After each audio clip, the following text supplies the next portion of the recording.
നമുക്കറിയാം silent Valley ദേശീയോദ്യാനം national park അതിൻ്റെ 90 സ്ക്വയർ കിലോമീറ്ററുള്ള കോർ ഏരിയയിൽ നിന്നും 960 ആൻജിയോസ്പേംസിനെയാണ് കണ്ടെത്തിയിരിക്കുന്നത്. 90 സ്ക്വയർ കിലോമീറ്ററിൽ നിന്നും 960.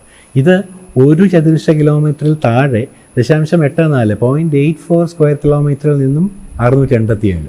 It shows that the biodiversity of the sacred groves of Alappuzha is comparable with that of the biodiversity of Silent Valley. Wild life conflict പറഞ്ഞാൽ ഒരു രാത്രി കൊണ്ടോ അല്ലെങ്കിൽ ചുരുങ്ങിയ വർഷങ്ങൾ കൊണ്ടോ നമുക്ക് തീർക്കുവാൻ പറ്റിയ ഒരു കാര്യമല്ല.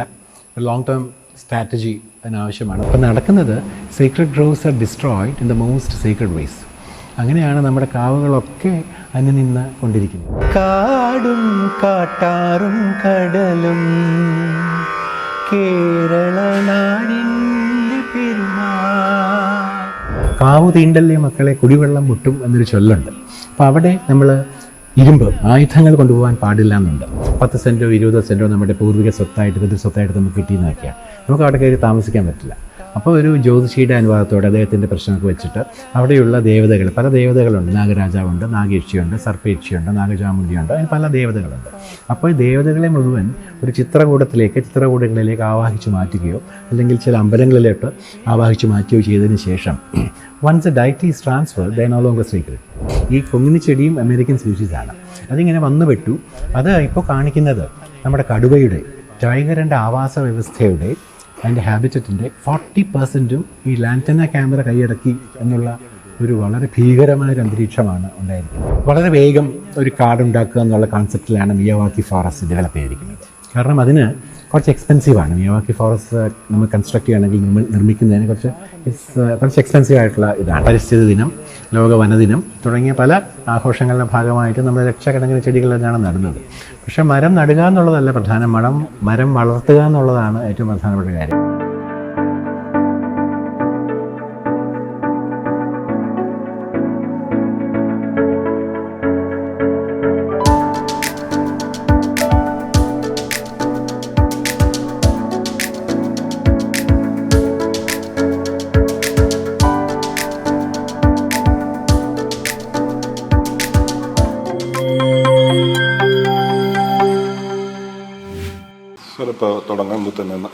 You have been active in forest research and biodiversity conservation for over 3 decades.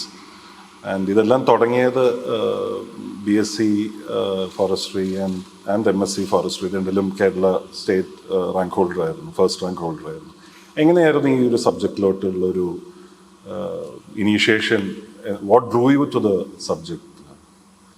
Harippad Malayalam Pallikkoodam എന്ന് പറയുന്ന സ്കൂളിൽ 5ലും 6ലും പഠിച്ചിരുന്ന കാലത്ത് ഒരു സാറുണ്ടായിരുന്നു, ശാസ്ത്രം പഠിപ്പിക്കുന്ന, സയൻസ് പഠിപ്പിക്കുന്ന ഒരു സാറുണ്ടായിരുന്നു, സുകുമാരപിള്ള സാർ.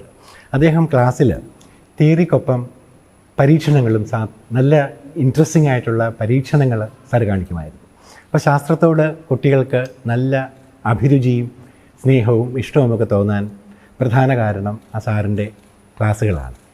കൂടാതെ ഞങ്ങളുടെ തറവാട് ഹരിപ്പാട്ടുള്ള തൃപ്പക്കുടത്ത് വാര്യം എന്ന തറവാടിൻ്റെ 3 ചുറ്റും കാവുകളാണ്.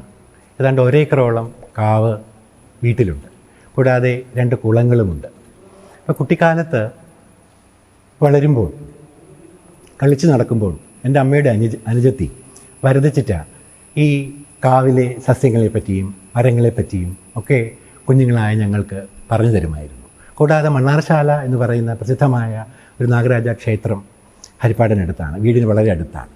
എല്ലാ ഞായറാഴ്ചകളിലും അവിടുത്തെ സെറീൻ ആറ്റ്മോസ്ഫിയർ, അവിടുത്തെ ആ സിൽവിയൻ എൻവയറൺമെൻറ്റ് അതൊക്കെ എന്നും ഞങ്ങൾ ആസ്വദിച്ചിട്ടുണ്ട്. അപ്പോൾ അങ്ങനെയാണ് ഈ മരങ്ങളും കാവുകളും സസ്യങ്ങളും കുളവും അതെല്ലാം കണ്ട് പ്രകൃതിയോട് കുട്ടിക്കാലം തൊട്ടേ നല്ല ഒരിഷ്ടം തോന്നിയിരുന്നു. കൂടാതെ ഞങ്ങളുടെ പുരയിടം, നമുക്കറിയാം നമ്മുടെ കേരളത്തിൽ ഹോം ഗാർഡൻസ് എന്ന് പറയുന്ന കോൺസെപ്റ്റ് വളരെ പ്രസിദ്ധമാണ്. അപ്പോൾ വീട്ടിൽ ഏതാണ്ട് 20ലധികം നാട്ടുമാവ് ഉണ്ടായിരുന്നു. അതിൽ നിന്ന് നല്ല മാങ്ങ ലഭിക്കുമായിരുന്നു. കൂടാതെ ധാരാളം മരങ്ങളുള്ള ഒരു എൻവയറൺമെൻറ്റാണ് നമ്മുടെ വാര്യത്ത് ഉണ്ടായിരുന്നത്. അപ്പോൾ ഈ മരങ്ങളോടുള്ള ഇഷ്ടം കാരണം പ്രീ ഡിഗ്രി കഴിഞ്ഞ് എൻട്രൻസ് വന്നപ്പോൾ അന്ന് ഫോറസ്ട്രി പ്രത്യേക എൻട്രൻസ് ആയിരുന്നു. അപ്പോൾ അത് എഴുതി ഭാഗ്യവശാൽ അതിൽ അഡ്മിഷൻ കിട്ടി. വളരെ ഇഷ്ടത്തോടെയും ആഗ്രഹത്തോടെയും സന്തോഷത്തോടും കൂടിയാണ് BSc ഫോറസ്ട്രി തൃശ്ശൂരിൽ പഠിച്ചത്. കേരളത്തിലെ കാടുകളെല്ലാം കണ്ട് വളരെ ആഹ്ലാദത്തോടെ സന്തോഷത്തോടെയാണുള്ള പഠനമായിരുന്നു അന്നുണ്ടായിരുന്നത്. അതിനുശേഷം അവിടെ എൻട്രൻസ് എഴുതി MScക്കും അവിടെ തന്നെ അഡ്മിഷൻ കിട്ടി. MSc പഠിച്ചതിന് ശേഷം കോയമ്പത്തൂരിൽ institute of forest genetics and tree breeding എന്ന് പറയുന്ന കേന്ദ്ര വനം പരിസ്ഥിതി മന്ത്രാലയത്തിന് കീഴിലുള്ള ഇൻസ്റ്റിറ്റ്യൂട്ടിൽ റിസർച്ച് ചെയ്യുവാനായിട്ട് PhD ഗവേഷണത്തിനായി പോയി. ഒരു വർഷത്തിനുള്ളിൽ സെൻട്രൽ റിക്രൂട്ട്മെൻറ്റിൽ നാഷണൽ സെലക്ഷനിൽ സയൻറ്റിസ്റ്റായിട്ട് അവിടെ തന്നെ ജോലി കിട്ടുകയും ചെയ്തു. അപ്പോൾ പഠിച്ച വിഷയത്തിൽ തന്നെ ജോലി കിട്ടി എന്ന് പറയുന്നത് ഏറ്റവും സന്തോഷകരമായ ഒരു കാര്യമായിട്ട് കാണുന്നു. അപ്പോൾ ആ സമയത്താണോ ഈ ഫോറസ്റ്റ് ജെനറ്റിക്സ് അല്ലെങ്കിൽ ഈ ക്ലോണൽ ഫോറസ്ട്രി സാറിൻ്റെ സ്പെഷ്യലൈസേഷനിൽ അങ്ങനത്തെ കണ്ടിരുന്നു?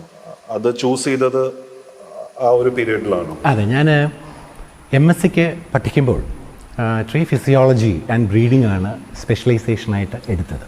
അപ്പോൾ അന്ന് ചെയ്തത് ETയുടെ ടിഷ്യൂ കൾച്ചറാണ്. ETയുടെ ഗുണനിലവാരമുള്ള മരങ്ങൾ, അതിനെ പ്ലസ് മരങ്ങൾ എന്നാണ് പറയുന്നത്. ബാഹ്യമായ അപ്പിയറൻസും ഉണ്ട്, ഫിസിക്കൽ ആട്രിബ്യൂട്ട്സും ഉണ്ട്, നല്ല ഹൈറ്റ്, നല്ല ഗേർത്ത്, ഡയമീറ്റർ, അങ്ങനെയുള്ള മരങ്ങളെ തിരഞ്ഞെടുത്ത് അതിൽ നിന്നും ടിഷ്യൂ കൾച്ചർ വഴി ക്ലോണൽ പ്രൊപ്പഗ്യൂൾസ് ഉണ്ടാക്കുക. അതായിരുന്നു MScയിൽ ചെയ്ത വർക്ക്. കോയമ്പത്തൂരിൽ ചെന്നതിന് ശേഷം അവിടെ പൾപ്പ് സ്പീഷീസിൽ പ്രാധാന്യം കൊടുത്തിരുന്നു. അപ്പോൾ അന്ന് Andhra Pradesh forest development corporation APFDC അവർക്ക് 8000 hectare clonal plantations of eucalyptus അത് തയ്യാറാക്കുവാനുള്ള ക്ലോണൽ ടെക്നോളജി IFGTB ആണ് നടപ്പിലാക്കിയത്. അതിൽ ഭാഗമാകുവാൻ കഴിഞ്ഞു. കൂടാതെ എൻ്റെ ഗവേഷണം കാഷോറീന കാറ്റാടി മരത്തിലായിരുന്നു. അതിൽ ക്ലോണുകൾ ഡെവലപ്പ് ചെയ്തു. അതിൽ ക്ലോണൽ വേരിയേഷനെ പറ്റി സ്റ്റഡി ചെയ്തു. ഇന്ത്യയിൽ ആദ്യമായിട്ട് ഒരു ക്ലോണൽ വിത്ത് തോട്ടം, ക്വാളിറ്റി സീഡ് പ്രൊഡക്ഷന് വേണ്ടിയിട്ടുള്ള ക്ലോണൽ സീഡ് ഓർച്ചാർഡ് ഉണ്ടാക്കി. അതിൻ്റെ പ്രത്യേകത 6 മാസം കൊണ്ട് തന്നെ നല്ല ഗുണനിലവാരമുള്ള വിത്ത് അവിടെ നിന്നും ഉണ്ടാക്കുവാൻ കഴിഞ്ഞു എന്നുള്ളതാണ് ആ വിത്ത് തോട്ടത്തിൻ്റെ പ്രാധാന്യം. കൂടാതെ ഇന്ത്യയിൽ ആദ്യമായിട്ട് സോൾട്ട് അഫക്റ്റഡ് ലാൻഡ്സിന് വേണ്ടിയിട്ട് ഇന്ത്യയിൽ 67 ലക്ഷം ഹെക്ടർ സോൾട്ട് അഫക്റ്റഡ് ലാൻഡ്സ് ഉണ്ട്. സലൈൻ സോയിൽസ് ഉണ്ട്, സോഡിക് സോയിൽസ് ഉണ്ട്. ഈ സലൈൻ സോയിൽസ് എന്ന് പറഞ്ഞു കഴിഞ്ഞാൽ അവിടെ ഗുഡ് വാട്ടർ ഇറിഗേഷൻ, നല്ല ക്വാളിറ്റി ഗുഡ് വാട്ടർ ഇറിഗേഷൻ കൊടുത്ത് ജലസേചനം ചെയ്ത് കഴിഞ്ഞാൽ അതിൻ്റെ ഉപ്പ് രസം കുറയ്ക്കുവാൻ സാധിക്കും.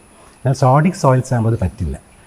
ഫിസിക്കൽ അമീലിയോറേഷൻ വേണം, ജിപ്സം പോലെയുള്ള ഫിസിക്കൽ അമീലിയോറേഷൻ വേണം, അത് എക്സ്പെൻസീവ് ആയിരിക്കും. അപ്പോൾ അങ്ങനെ സോഡിക് സോയിൽസിൽ നമുക്ക് അതിന് വേണ്ടുന്ന യോജിച്ച മരങ്ങളെ തിരഞ്ഞെടുക്കുവാൻ സാധിച്ചാൽ ആ ഏരിയ നമുക്ക് പ്രൊഡക്റ്റീവായിട്ട് കൺവേർട്ട് ചെയ്യാൻ സാധിക്കും. അപ്പോൾ ഇന്ത്യയിൽ ആദ്യമായിട്ട് കാറ്റാടിയുടെ 3 ക്ലോണുകളെ സോഡിക് സോയിൽസിന് ചേരുന്ന പ്രൊഡക്റ്റീവായിട്ടുള്ള 3 ക്ലോണുകളെയും ഗവേഷണം ചെയ്ത് പുറത്തിറക്കുവാൻ സാധിച്ചിട്ടുണ്ട്.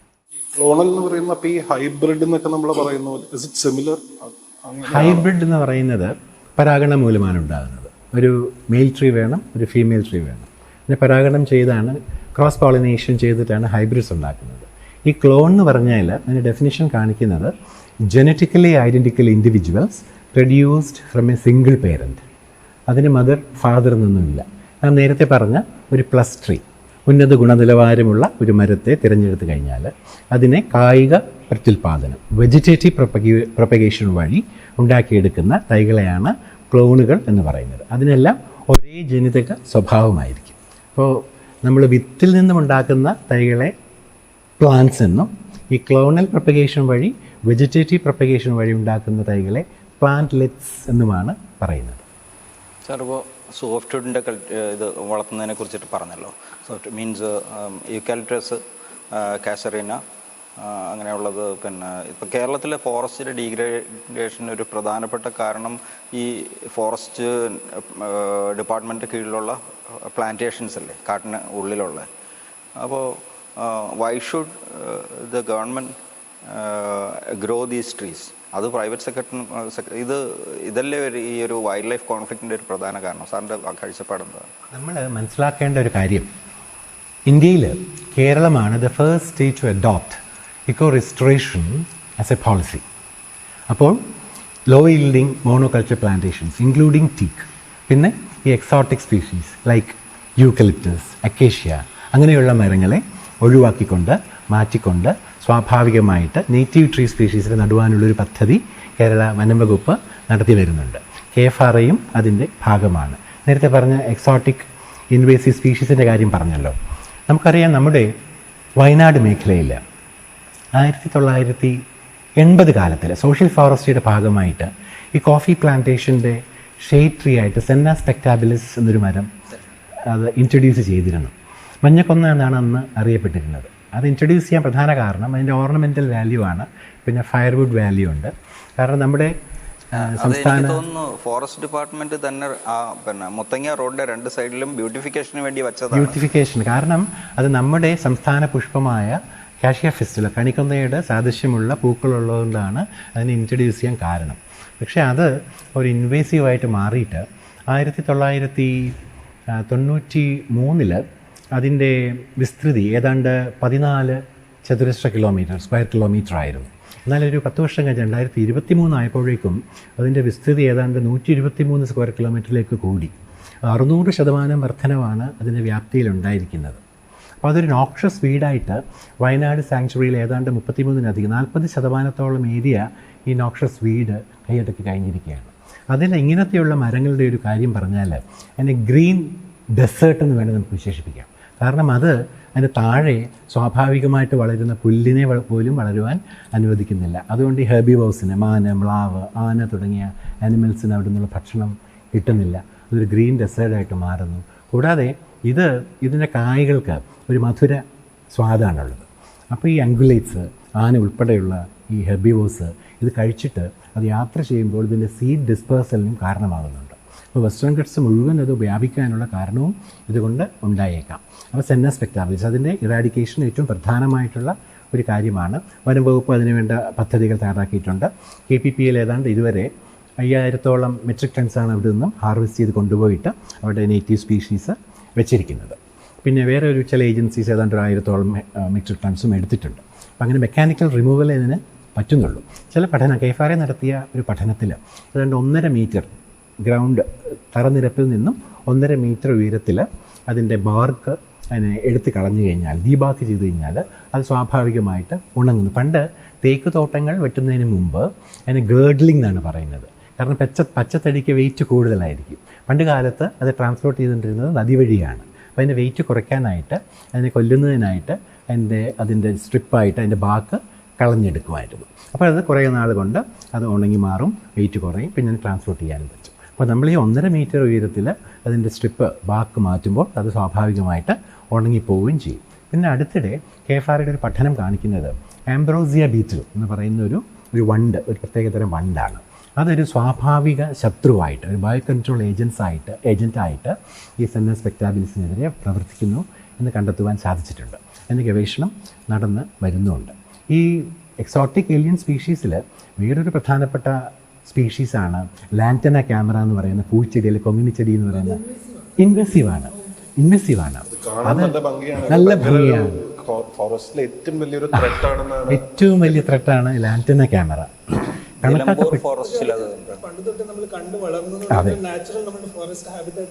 പാർട്ടായിട്ട് വരുന്നു എന്നാണ് നമ്മൾ മനസ്സിലാക്കേണ്ടത്. ഈ കൂടുതൽ എക്സോട്ടിക് സ്പീഷീസും ഒന്നില്ലെങ്കിൽ സെൻട്രൽ അമേരിക്ക അല്ലെങ്കിൽ ട്രോപ്പിക്കൽ അമേരിക്ക എന്ന് വരുന്ന ഒറിജിനാണ്. ഈ കൊങ്ങിണിച്ചെടിയും അമേരിക്കൻ സ്പീഷീസാണ്. അതിങ്ങനെ വന്നുപെട്ടു. അത് ഇപ്പോൾ കാണിക്കുന്നത് നമ്മുടെ കടുവയുടെ, ടൈഗറിൻ്റെ ആവാസ വ്യവസ്ഥയുടെ, അതിൻ്റെ ഹാബിറ്ററ്റിൻ്റെ 40% ഈ ലാൻറ്റന ക്യാമറ കൈയടക്കി എന്നുള്ള ഒരു വളരെ ഭീകരമായൊരു അന്തരീക്ഷമാണ് ഉണ്ടായിരിക്കുന്നത്. അതിനെ ഇറാഡിക്കേറ്റ് ചെയ്യുക എന്ന് പറഞ്ഞാൽ വളരെ ബുദ്ധിമുട്ടുള്ളൊരു കാര്യമാണ്. KFRA പണ്ട് പല പഠനങ്ങളും നടത്തിയിട്ടുണ്ട്. അത് വളർന്നു വരുന്ന ഈ ലാൻറ്റനയിൽ നിന്നും മൂല്യവർദ്ധിത ഉൽപ്പന്നങ്ങൾ ഉണ്ടാക്കിയെടുക്കുക, ഹാൻഡിക്രാഫ്റ്റ്സ് ഉണ്ടാക്കുക, ഫേർണിച്ചർ ഉണ്ടാക്കുക, അങ്ങനെയുള്ള പദ്ധതികളൊക്കെ തയ്യാറാക്കിയിരുന്നു. പക്ഷേ അത് ഹാർവെസ്റ്റ് ചെയ്യുന്നത് അത്ര എളുപ്പമുള്ള ഒരു കാര്യവുമല്ല. മെക്കാനിക്കൽ ഹാർവെസ്റ്റിങ്ങിൽ കണക്കാക്കപ്പെട്ടിരിക്കുന്നത് ഏതാണ്ട് 1 ഹെക്ടർ ലാൻറ്റന ക്യാമറ നമുക്കത് നശിപ്പിക്കണമെങ്കിൽ, അതിനെ ഒഴിവാക്കണമെങ്കിൽ ഏതാണ്ട് 14-15 ലക്ഷം രൂപ ഒരു ഹെക്ടറിന് വേണ്ടി ചിലവാക്കണം. അത് വളരെ കോസ്റ്റ്ലി ആയിട്ടുള്ള ഒരു അഫെയറുമാണത്. അപ്പോൾ ഈ പ്രധാനപ്പെട്ട നോക്ഷസ് വീഡിൽ പ്രധാനപ്പെട്ട 2 എണ്ണം, ഒന്ന് ഈ സെന്ന സ്പെക്ടാബിലിസ്, അത് നീലഗിരി ബയോസ്ഫിയർ റിസർവിൻ്റെ പല ഭാഗങ്ങളിലും വ്യാപിച്ചിട്ടുണ്ട്. അങ്ങ് പറഞ്ഞതുപോലെ മുത്തങ്ങ, തോൽപ്പെട്ടി ആ ഭാഗത്താണ് അതിൻ്റെ വ്യാപനം ഏറ്റവും കൂടുതലുള്ളത്. ലാൻറ്റന ക്യാമറ എല്ലായിടവും പടർന്ന് വ്യാപിച്ചിരിക്കുകയാണ്. വേറെ ക്രോമലീന ഒഡറേറ്റ എന്ന് പറയുന്ന കമ്മ്യൂണിസ്റ്റ് പച്ച, അത് കാട്ടിൽ ധാരാളമുള്ള ഒരു ചെടിയാണ്. പിന്നെ വരുന്നത് മൈക്കേനിയ മൈക്രാന്ത എന്ന് പറയുന്ന ധൃതരാഷ്ട്ര പച്ച എന്ന് പറയുന്ന ഒരു ചെടിയുണ്ട്. അത് പടർന്ന് കയറിയിട്ട് ചെടികളുടെ തലപ്പിൽ മുഴുവൻ വ്യാപിച്ച് കഴിഞ്ഞ് കഴിഞ്ഞാൽ പ്രകാശ സംശ്ലേഷണം, ഫോട്ടോസിന്തസിസ് നടത്തുവാൻ ചെടിയെ മരങ്ങളെ അനുവദിക്കില്ല. അപ്പോൾ അങ്ങനെ അത് പടർന്ന് വള്ളിയായിട്ട് പടർന്ന് കഴിഞ്ഞ് കഴിഞ്ഞാൽ കാനപ്പി മുഴുവൻ മൂടിയിട്ട് പ്രകാശ സംശ്ലേഷണം, ഫോട്ടോസിന്തസിസ് നടക്കാതെ ചെടിയെ ഭാഗികമായിട്ട് അങ്ങനെ ക്രമേണ അത് നശിപ്പിച്ച് കളയുന്ന ഒരു പ്രവണതയുമുണ്ട്. പക്ഷേ മൈക്കേനിയ മക്രാന്തയ്ക്കുള്ള ചെറിയൊരു അഡ്വാൻറ്റേജ് എന്ന് പറഞ്ഞാൽ അത് കാലിത്തീറ്റയായിട്ട് ഉപയോഗിക്കാം എന്നുള്ളൊരു കാര്യം ഉണ്ട്. കാലികളെ തിന്നുന്നുണ്ട്. ഈ ഇക്കോ റീസ്റ്റോറേഷൻ പറഞ്ഞല്ലോ, അപ്പോൾ ഈ വിത്തിടൽ seed balls program across Kerala നടക്കുന്നത്, അത് എത്രത്തോളം, അതായത് വിത്തിടുമ്പോൾ ഏത് വിത്താണെന്നോ ആ ബയോഡൈവേഴ്സിറ്റിക്ക് ചേർന്നതാണോ, അങ്ങനെ ഒരു ഇഷ്യൂ അവിടെ ഇല്ലേ? അതാണോ അതിൻ്റെ അപ്രോപ്രിയേറ്റ് ആയിട്ടുള്ള ഒരു മാർഗം ഇക്കോ റീസ്റ്റോറേഷൻ? ഏറ്റവും പ്രധാനപ്പെട്ട കാര്യം ഇക്കോ റെസ്റ്റോറേഷനിൽ നമ്മൾ ചെയ്യേണ്ടത് ആ പരിസ്ഥിതിക്ക് ചേരുന്ന മരങ്ങൾ മാത്രമേ വെക്കുവാൻ പാടുള്ളൂ എന്നാണ്. ഇപ്പോൾ ഡീഗ്രേഡഡ് ലാൻഡ് ആണെങ്കിൽ അവിടെ വേണ്ടുന്നത് പൈനിയർ സ്പീഷീസ്, വട്ട എന്ന് പറയുന്ന മെക്രാങ്ക പെൽത്തേറ്റ, ബ്രൈഡീലിയ റെറ്റ്യൂസ എന്ന് പറയുന്ന മുള്ളുവേങ്ങ, അതുപോലെ മുള്ളിലം എന്ന് പറയുന്ന സാന്തോസൈലം റെറ്റ്സ, അങ്ങനത്തെ മരങ്ങൾ വേണം അവിടെ നടുവാൻ വേണ്ടിയിട്ട്. അത് ക്ലോസ് സ്പേസിങ്ങിലായിരിക്കുകയും വേണം. അപ്പോഴേ മറ്റ് വീഡ് ഗ്രോത്ത് വരാണ്ട് ഇത് നല്ലോണം വളർന്നു വരുള്ളൂ. എന്നാൽ കുറച്ചും കൂടി നല്ല എൻവയൺമെൻറ്റ് ആണെങ്കിൽ വാറ്റീരിയ ഇൻഡിക്ക എന്ന് പറയുന്ന ക്രിട്ടിക്കലി എൻഡേഞ്ചേർഡ് ആയിട്ടുള്ള സ്പീഷീസ് ഉണ്ട്, വെള്ളപ്പൈൻ. അതിൻ്റെ വിത്ത് നമുക്കിടാം. വെള്ളപ്പൈൻ എന്ന് പറയും, കുന്തിരിക്കപ്പൈൻ എന്ന് പറയും. അത് നമുക്ക് ഉപയോഗിക്കാം. കൂടാതെ കമ്പകം എന്നൊക്കെ പറയുന്ന ഹോപ്പിയ പൊങ്ക നമുക്ക് ഉപയോഗിക്കാം. ഇപ്പോൾ വെള്ളക്കെട്ടുള്ള സ്ഥലത്താണെങ്കിൽ തെസ്പീസിയ പോപ്പൾനിയ എന്ന് പറയുന്ന ശീലാന്തി അല്ലെങ്കിൽ പൂവരച്ച് ഉപയോഗിക്കാം. മാംഗ്രൂവ് പാച്ച് ആണെങ്കിൽ പ്രത്യേകത്തിലുള്ള മാംഗ്രൂവ് സ്പീഷീസ് ഉപയോഗിക്കാം. അപ്പോൾ ഏതൊരു പരിസ്ഥിതി ആ ലാൻഡിൻ്റെ പ്രത്യേകതയെ അനുസരിച്ച് മാത്രമേ ഒരു സ്പീഷീസ് നമ്മളവിടെ സെലക്ട് ചെയ്യാൻ പാടുള്ളൂ. പല പദ്ധതികളും പ്രാവർത്തികമാകാതെ സക്സസ്ഫുൾ ആകാതെ പോകുന്നതിന് പ്രധാന കാരണം ആ സ്പീഷീസ് സെലക്ഷൻ്റെ പ്രത്യേകത കൊണ്ടാണ്. നമ്മൾ ഈ ഫോറസ്റ്റേഷൻ പ്രോഗ്രാംസ് നോക്കിക്കഴിഞ്ഞാൽ ഹിസ്റ്റോറിക്കലി നമ്മൾ പലപ്പോഴും റോങ് സ്പീഷീസ് ഇൻട്രൊഡ്യൂസ് ചെയ്യണം. ഇപ്പോൾ ഫോർ എക്സാമ്പിൾ അക്കേഷ്യ നമ്മൾ റോഡ് സൈഡ് എല്ലാം നട്ടുപിടിപ്പിച്ചു, അതിപ്പോൾ എല്ലാ പറമ്പുകളിലും എല്ലാം അടുത്തും സ്പ്രെഡ് ചെയ്തിരിക്കുക. So what is behind this? It's wrong proper research നടക്കാത്തത് കൊണ്ടാണോ ഇങ്ങനെ ഒരു ഹരിബരിയായിട്ട് എന്തെങ്കിലും ഒരു പച്ചപ്പ് മതി എന്ന് വെച്ചാൽ അങ്ങനെ അതാണോ കാരണം ഇങ്ങനെ ഒരു റോങ്?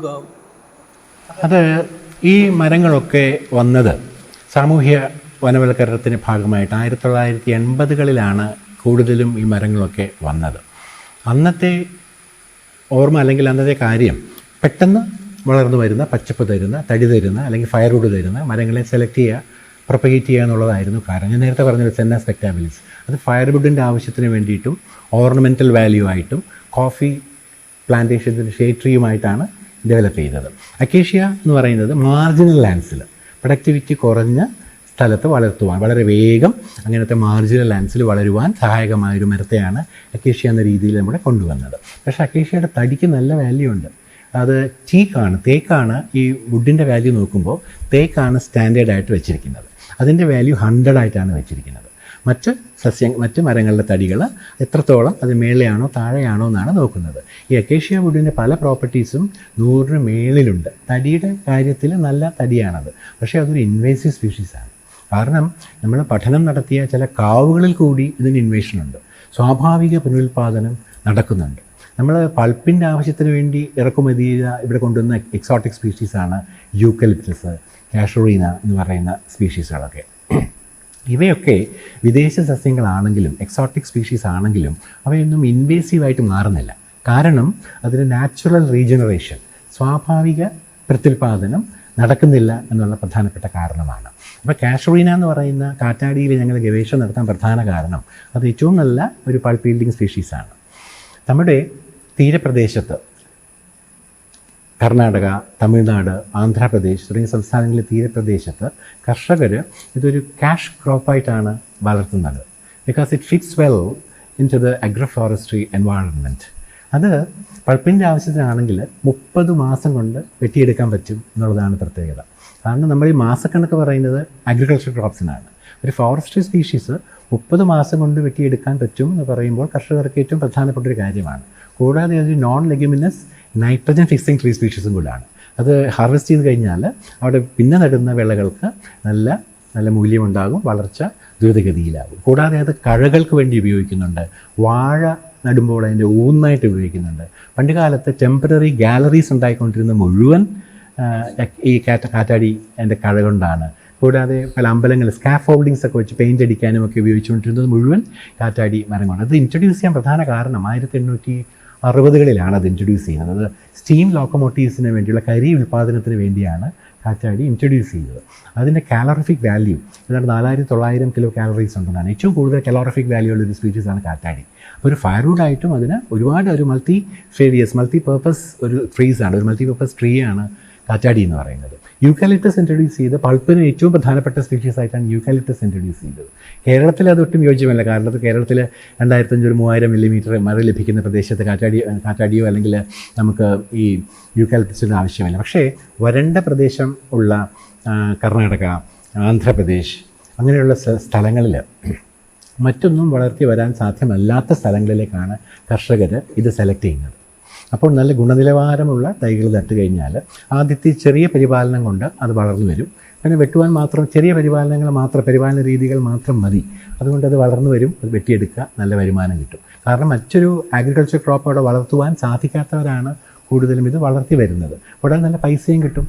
കാരണം പ്രധാനമായിട്ട് നമ്മൾ നോക്കുന്നത് അഗ്രികൾച്ചർ ക്രോപ്പ് വഴി കൂടുതൽ ആദായം കിട്ടുക എന്നുള്ളതാണ്. പക്ഷേ അതിന് ഒരു ലേബറിൻ്റെ കാര്യം നമുക്കറിയാം.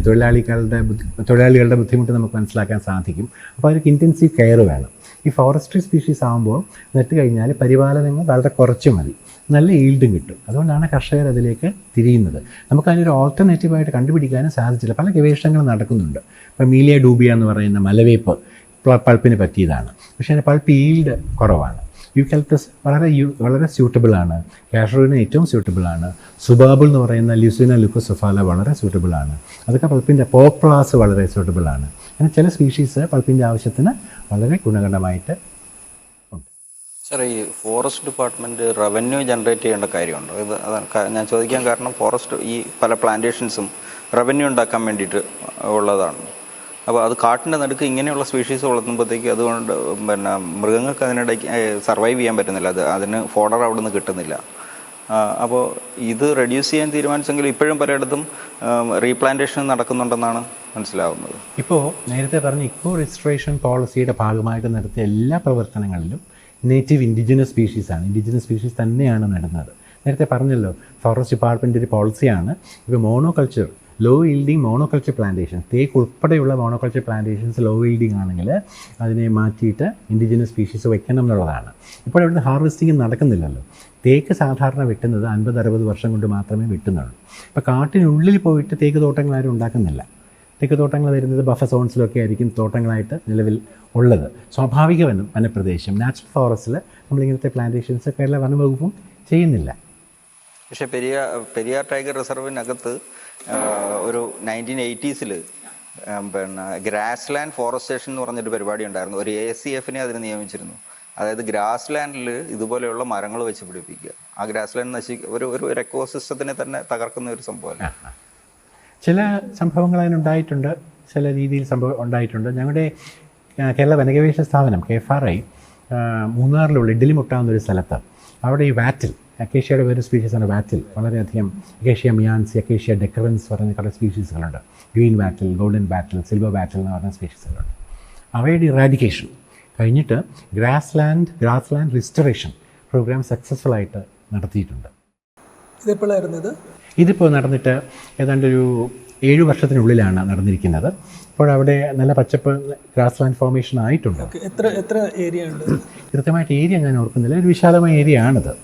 കൺസിഡറബിൾ എക്സ്റ്റെന്റ് ഉണ്ട് അവിടെ. കൃത്യമായിട്ടുള്ള ഏരിയ ഞാൻ മീശപ്പുലിമല, അതെ മീശപ്പുലിമലയിൽ KFRIയുടെ പഠനം നടത്തി.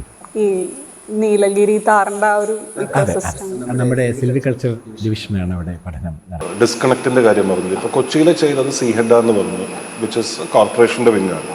ഐഡിയലി അവിടെ KFRI ആയിരുന്നില്ലേ ചെയ്യേണ്ടത്? അതെ, അപ്പോൾ ഓരോ മാനേജ്മെൻറ്റിനും ഓരോ തീരുമാനമായിരിക്കും വരിക എന്നുള്ളതായിരിക്കുമല്ലോ. പക്ഷേ ഇപ്പോൾ KFRIയുടെ പ്രാധാന്യം എല്ലാവരും മനസ്സിലാക്കുന്നുണ്ട്. കാരണം കേരള വനഗവേഷണ സ്ഥാപനം എന്ന് പറയുന്നത് it's A centre of excellence in tropical forestry research. It's an internationally reputed institution.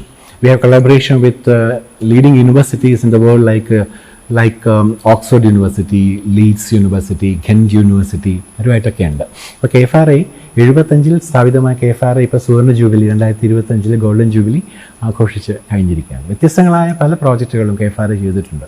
KFRI ഏതാണ്ട് 620-ലധികം റിപ്പോർട്ടുകൾ തയ്യാറാക്കിയിട്ടുണ്ട് മനഃശാസ്ത്രവുമായി ബന്ധപ്പെട്ട്. Quality publications, peer reviewed publications 1900 publications തന്നെ KFRIയിൽ നിന്നുണ്ടായിട്ടുണ്ട്. സാർ, ഇപ്പം പബ്ലിക് പാർട്ടിസിപ്പേഷനോട് കൂടി 2 ഈ അർബൻ അല്ലെങ്കിൽ സെമി അർബൻ ഏരിയാസിൽ ഗ്രീൻ സ്പേസസ് ഡെവലപ്പ് ചെയ്യാൻ 2 ഡ്രൈവ് നടക്കുന്നുണ്ട്. ഒന്ന് ഈ ക്ഷേത്രങ്ങളുമായിട്ട് ബന്ധപ്പെട്ടുള്ള നക്ഷത്രവനം പദ്ധതി, രണ്ടാമത്തത് മിയാവാക്കി ഫോറസ്റ്റ്. ഇതിൻ്റെ പിന്നെ ഈ മിയാവാക്കി നമ്മുടെ ഇതിന് യോജിച്ചതാണോ സാറിൻ്റെ? വളരെ വേഗം ഒരു കാടുണ്ടാക്കുക എന്നുള്ള കോൺസെപ്റ്റിലാണ് മിയാവാക്കി ഫോറസ്റ്റ് ഡെവലപ്പ് ചെയ്തിരിക്കുന്നത്. കാരണം അതിന് കുറച്ച് എക്സ്പെൻസീവാണ്. മിയാവാക്കി ഫോറസ്റ്റ് നമ്മൾ കൺസ്ട്രക്ട് ചെയ്യുകയാണെങ്കിൽ നിർമ്മിക്കുന്നതിന് കുറച്ച് എക്സ്പെൻസീവ് ആയിട്ടുള്ള ഇതാണ്. മണ്ണ് മാറ്റിയതിന് ശേഷം അവിടെ കമ്പോസ്റ്റും വളങ്ങളും ഒക്കെ ചേർത്തിട്ട്, പച്ചില വളങ്ങളും ഒക്കെ ഇട്ട് വളരെ ക്ലോസ് സ്പേസിങ്ങിൽ തൈകൾ നട്ടാണ് മിയാവാക്കി ഫോറസ്റ്റ് ഡെവലപ്പ് ചെയ്യുന്നത്. വേഗത്തിൽ വളർന്ന് ഒരു നഗര പച്ചപ്പ് ഉണ്ടാക്കുവാനായിട്ട് മിയാവാക്കി ഫോറസ്റ്റ് നമ്മളെ സഹായിക്കും. മറ്റ് നക്ഷത്രവനം എന്ന് പറയുന്നത് അത് സീക്രട്ട് ഗ്രോവ്സുമായിട്ട് ബന്ധപ്പെട്ട കാര്യങ്ങളുണ്ട്. സീക്രട്ട് ഗ്രോവ്സ് വർഷങ്ങളായിട്ട് നമുക്കിവിടെ ഉണ്ടായിരുന്ന ഒരു കോൺസെപ്റ്റാണ്. കാരണം അതിൻ്റെ ഭാഗമായിട്ട് വളരെയധികം ബയോഡൈവേഴ്സിറ്റി സംരക്ഷിച്ച് പോരുന്നുണ്ട്. ഞങ്ങളൊരു വിശദമായ പഠനം, ഞാൻ IFGTBയിലായിരുന്നപ്പോൾ സീക്രട്ട് ഗ്രോവ്സിനെ പറ്റിയിട്ടൊരു വിശദമായ പഠനം നടത്തിയിട്ടുണ്ടായിരുന്നു.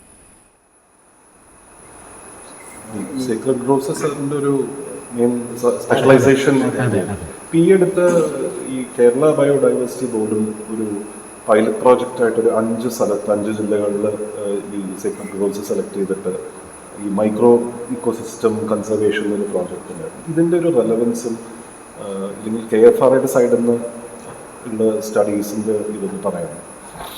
പ്രധാനമായിട്ടും ഈ സീക്രട്ട് ഗ്രോവ്സ് പറഞ്ഞാൽ patches of native vegetation protected on the basis of religious faith, വിശ്വാസത്തിൻ്റെ പേരിൽ സംരക്ഷിക്കപ്പെട്ടു പോരുന്ന സസ്യജാലത്തെയാണ് വിശുദ്ധ വനങ്ങൾ എന്ന് പറയുന്നത്. അത് നമ്മുടെ കേരളത്തിൽ മാത്രമല്ല, ഇന്ത്യയിലെ എല്ലാ സംസ്ഥാനങ്ങളിലും ഉണ്ട്. ഇന്ത്യയിൽ മാത്രമല്ല, ലോകത്തിൻ്റെ പല ഭാഗങ്ങളിലുണ്ട്. അമേരിക്കയിലുണ്ട്, ഓസ്ട്രേലിയയിലുണ്ട്, ആഫ്രിക്കയിലുണ്ട്, ഏഷ്യയുടെ പല രാജ്യങ്ങളിലുമുണ്ട്. എല്ലായിടവും പടർന്ന് ഉള്ളതായ ഒരു സിസ്റ്റമാണ് സീക്രട്ട് ഗ്രോവ്സ്. ഓരോ സംസ്ഥാനങ്ങളിലും അതിന് വേറെ പേരുകളാണ്. കേരളത്തിൽ കാവുകൾ എന്നറിയപ്പെടുന്നവ ദേവാരക്കാട് എന്നാണ് കർണാടകയിൽ പറയുന്നത്, ലോക്കിംഗ് ടാങ്ക്സ് എന്നാണ് മേഘാലയയിൽ പറയുന്നത്, സർനാസ് എന്നാണ് മധ്യപ്രദേശിലും ജാർഖണ്ഡിലൊക്കെ പറയുന്നത്, പിന്നെ ദേവവൻ എന്നാണ് വെസ്റ്റ് ബംഗാളിൽ പറയുന്നത്, ഡ്രൈ ട്രാക്റ്റുള്ള രാജസ്ഥാനിലെ ഓറൻസ് എന്നാണ് അവ അറിയപ്പെടുന്നത്. ഇതിൻ്റെ പഠനം ഇപ്പോൾ നേരത്തെയുള്ളൊരു പഠനം കാണിക്കുന്നത് ഇന്ത്യയിൽ 1,00,000-നും 1,50,000-നും ഇടയിൽ കാവുകളുണ്ട് എന്നാണ് ഒരു പഠനം കാണിക്കുന്നത്. അത് ശരിക്കും പറഞ്ഞാൽ they not merely patches of forest, islands in desolated landscape. Many valuable medicinal plants and wild relatives of cultivated species are present in these groves. Those have got tremendous role to play in any species improvement program. Wild relatives, നമ്മൾ നട്ടുവരുന്ന, കൃഷി ചെയ്തു വരുന്ന പല മരങ്ങളുടെയും വിദൂര ബന്ധുക്കളെ ഇവിടെ കാണുവാൻ സാധിക്കും. ഇപ്പോൾ ഒരു പ്രധാന പഠനം കേരളത്തിൽ കാണിച്ചിരിക്കുന്നത്, കേരളത്തിൽ 2000-ഓളം പ്രധാന കാവുകളുണ്ട് എന്നൊരു പഠനം കാണിച്ചിട്ടുണ്ടായിരുന്നു. ഞങ്ങൾ ആലപ്പുഴ ജില്ലയിലൊരു പഠനം നടത്തിയിരുന്നു. ആലപ്പുഴ നമുക്കറിയാമല്ലോ, കാടില്ലാത്ത ഒരു ജില്ലയാണ്. 2013 ഏതാണ്ട് 13.5 ഏക്കറോളം സ്ഥലം വിയ്യപുരത്തിനടുത്ത് കാടായിട്ട് ഡിക്ലെയർ ചെയ്തതാണ്. കാടായിട്ടുള്ളത് അവിടെ, അല്ലെങ്കിൽ അവിടെ കാടില്ലാത്ത ജില്ലയാണ്. അപ്പോൾ secret groves of this non forested region attracts utmost attention as they are the only remnants of natural forest once present. ഒരു കാലത്ത് നിലനിന്നിരുന്ന സ്വാഭാവിക വനപ്രദേശങ്ങളുടെ ബാക്കിപത്രങ്ങളായിട്ട് നിലനിൽക്കുന്നതാണ് ഈ കാവുകളൊക്കെ. അതിന് വളരെയധികം പ്രാധാന്യമുണ്ട്. എല്ലായിടത്തും കാവുകൾ ഇങ്ങനെ വ്യാപിച്ച് കിടക്കുന്നുമുണ്ട്. നമുക്കറിയാം, വടക്കൻ കേരളത്തിൽ കാവുകളുടെ വിസ്തീർണം വലുതാണ്. വലിയ കാവുകൾ നമുക്കറിയാം. ഞാൻ നേരത്തെ പറഞ്ഞു, രാജസ്ഥാനിലെ കാവുകൾ പറഞ്ഞു. 15,000 ഹെക്ടർ വരെയുള്ള കാവുകൾ രാജസ്ഥാനിലുണ്ട്. പല സ്ട്രിക്റ്റ് പ്രൊട്ടക്ഷൻ മെഷേഴ്സും പല കാവുകളിൽ ഉണ്ടായിട്ടുണ്ട്. ഇപ്പോൾ ഹിമാചൽ പ്രദേശ് പോലെയുള്ള ഹില്ലി ടെറൈനുള്ള അവിടെയുള്ള കാവുകളിൽ the villagers who pass through the groves use to dust their clothes to make sure that they do not carry anything belonging to the grove.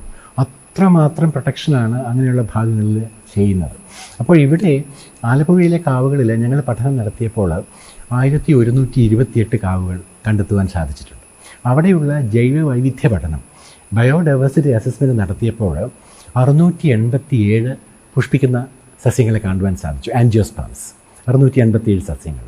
നമുക്കറിയാം സൈലൻറ്റ് വാലി ദേശീയോദ്യാനം നാഷണൽ പാർക്ക്, അതിൻ്റെ 90 സ്ക്വയർ കിലോമീറ്ററുള്ള കോർ ഏരിയയിൽ നിന്നും 960 ആൻജിയോസ്പേംസിനെയാണ് കണ്ടെത്തിയിരിക്കുന്നത്. 90 square കിലോമീറ്ററിൽ നിന്നും 960.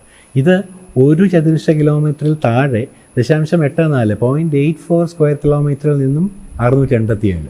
It shows that the biodiversity of the sacred groves of Alappuzha is comparable with that of the biodiversity of Silent Valley.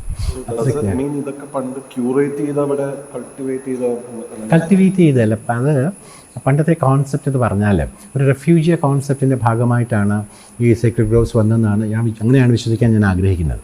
കാരണം എല്ലാ തറവാടിനും, ഒട്ടുമിക്ക തറവാടുകളുടെയും കന്നിമൂലയിൽ, തെക്കു പടിഞ്ഞാറ് മൂലയിൽ ഒരു ചെറിയ കാവ് ഉണ്ടായിരുന്നു എന്നുള്ളതാണ് സങ്കല്പം.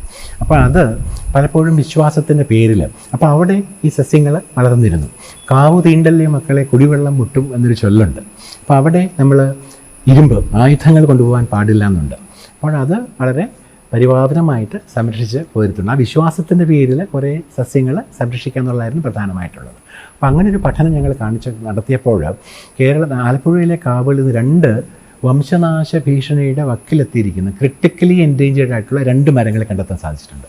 അതിലൊന്ന് വാറ്റീരിയ ഇൻഡിക്ക എന്ന് പറയുന്ന വെള്ളപ്പൈനാണ്, കുന്തിരിക്കപ്പൈൻ. മറ്റൊന്ന് വാദംകൊല്ലി മരം എന്ന് പറയുന്ന സൈസീജിയം ട്രാവൻകൂറിക്കമാണ്. ഇത് രണ്ടും ഈ വാറ്റീരിയ ഇൻഡിക്ക പല കാവുകളിലും കണ്ടു. ഈ വാദംകൊല്ലി മരം എന്ന് പറയുന്ന സൈസീജിയം ട്രാവൻകൂറിക്കം മാവേലിക്കര താലൂക്കിലെ 5 സെൻറ്റ്, കേവലം 5 സെൻറ്റിൽ താഴെ വിസ്തൃതിയുള്ള ഒരു കാവിൽ മാത്രമാണ് കണ്ടെത്തിയിട്ടുള്ളത്. അപ്പോൾ ആ കാവ് നഷ്ടപ്പെട്ട് കഴിഞ്ഞാൽ ആലപ്പുഴ ജില്ലയിൽ നിന്നും ആ ക്രിട്ടിക്കൽ എൻഡേഞ്ചേർഡ് സ്പീഷീസ് അപ്രത്യക്ഷമാവും. ഇപ്പോൾ വന്നുകൊണ്ടിരിക്കുന്ന ഒരു കാര്യം എന്ന് പറഞ്ഞാൽ, നമുക്കിപ്പോൾ ഒരു 10 സെൻറ്റോ 20 സെൻറ്റോ നമ്മുടെ പൂർവിക സ്വത്തായിട്ട്, പിതൃസ്വത്തായിട്ട് നമുക്ക് കിട്ടിയെന്ന് വയ്ക്കുക. നമുക്ക് അവിടെ കയറി താമസിക്കാൻ പറ്റില്ല. അപ്പോൾ ഒരു ജ്യോതിഷിയുടെ അനുവാദത്തോടെ അദ്ദേഹത്തിൻ്റെ പ്രശ്നമൊക്കെ വെച്ചിട്ട് അവിടെയുള്ള ദേവതകൾ, പല ദേവതകളുണ്ട്. നാഗരാജാവുണ്ട്, നാഗേക്ഷിയുണ്ട്, സർപ്പേക്ഷിയുണ്ട്, നാഗചാമുണ്ടിയുണ്ട്, അതിന് പല ദേവതകളുണ്ട്. അപ്പോൾ ഈ ദേവതകളെ മുഴുവൻ ഒരു ചിത്രകൂടങ്ങളിലേക്ക് ആവാഹിച്ച് മാറ്റുകയോ അല്ലെങ്കിൽ ചില അമ്പലങ്ങളിലോട്ട് ആവാഹിച്ച് മാറ്റുകയോ ചെയ്തതിന് ശേഷം once a deity is transfer they no longer secret. അപ്പോൾ അതിന് ശേഷം ഈ എക്സ്പെൻസീവ് സ്പിരിച്വൽ റിച്വൽസ് ഒക്കെ നടത്തിയതിന് ശേഷം വെജിറ്റേഷൻ കട്ട് ചെയ്ത് കളയും, അതിനെ നശിപ്പിച്ച് കളയും. അപ്പോൾ ഇപ്പം നടക്കുന്നത് secret groves are destroyed in the most secret ways. അങ്ങനെയാണ് നമ്മുടെ കാവുകളൊക്കെ അന്യം നിന്ന് കൊണ്ടിരിക്കുന്നത്.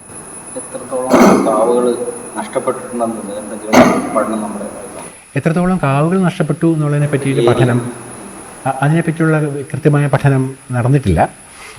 ഞങ്ങൾ നടത്തിയൊരു പഠനത്തിൻ്റെ ഭാഗമായിട്ട് അപ്പോൾ അവിടെ പല കാവുകളും നശിപ്പിക്കപ്പെടുന്ന, ഒന്ന് ഈ ആവാഹനത്തിൻ്റെ പേരിൽ, പിന്നെ ഒന്ന് സാൻസ്ക്രിറ്റൈസേഷൻ, അതിനെ അമ്പലങ്ങളായിട്ട് മാറ്റുക എന്നുള്ളതാണ് സാൻസ്ക്രിറ്റൈസേഷൻ എന്നുള്ള ഒരു കോൺസെപ്റ്റ്. അപ്പോൾ അമ്പലങ്ങളായിട്ട് മാറ്റിയിട്ട് ഈ സസ്യജാലകൃത്യം മുഴുവൻ നശിപ്പിക്കും. പിന്നെ ചെറിയ മോണിറ്ററി ബെനിഫിറ്റിന് വേണ്ടിയിട്ട് ഒരു മനോഹരമായ ചേർത്തലയിൽ കണ്ടൊരു അതിമനോഹരമായൊരു കാവ്, അവിടെ നല്ല റെട്ടാൻസ്, നല്ല ചൂരൽ ഉണ്ടായിരുന്നൊരു കാവ്, ഞാൻ ചെന്നപ്പോൾ ഒരു കെട്ട് ചൂരൽ അവിടെ കിടക്കുന്നു. കാവിൽ മരങ്ങളൊന്നുമില്ല. അപ്പോൾ അവർ പറഞ്ഞു 150 രൂപയ്ക്ക് വേണ്ടിയാണ് ഈ ചൂരലിന്, 150 രൂപ മാത്രം വില വരുന്ന ഈ ചൂരലിന് വേണ്ടിയാണ് ഈ കാവ് നശിപ്പിച്ചത്, ഈ കാവ് വിട്ടുകൊടുത്തത്. അപ്പം അങ്ങനെ ധാരാളം കാവുകൾ ശോഷിക്കുന്നുണ്ട്. പിന്നെ പ്രധാനമായിട്ട് കാര്യം ഈ ആവാഹനം എന്ന് പറയുന്ന പ്രക്രിയ നടത്തുവാൻ അതൊരു എക്സ്പെൻസീവ് ആയിട്ടുള്ളൊരു ചടങ്ങാണ്.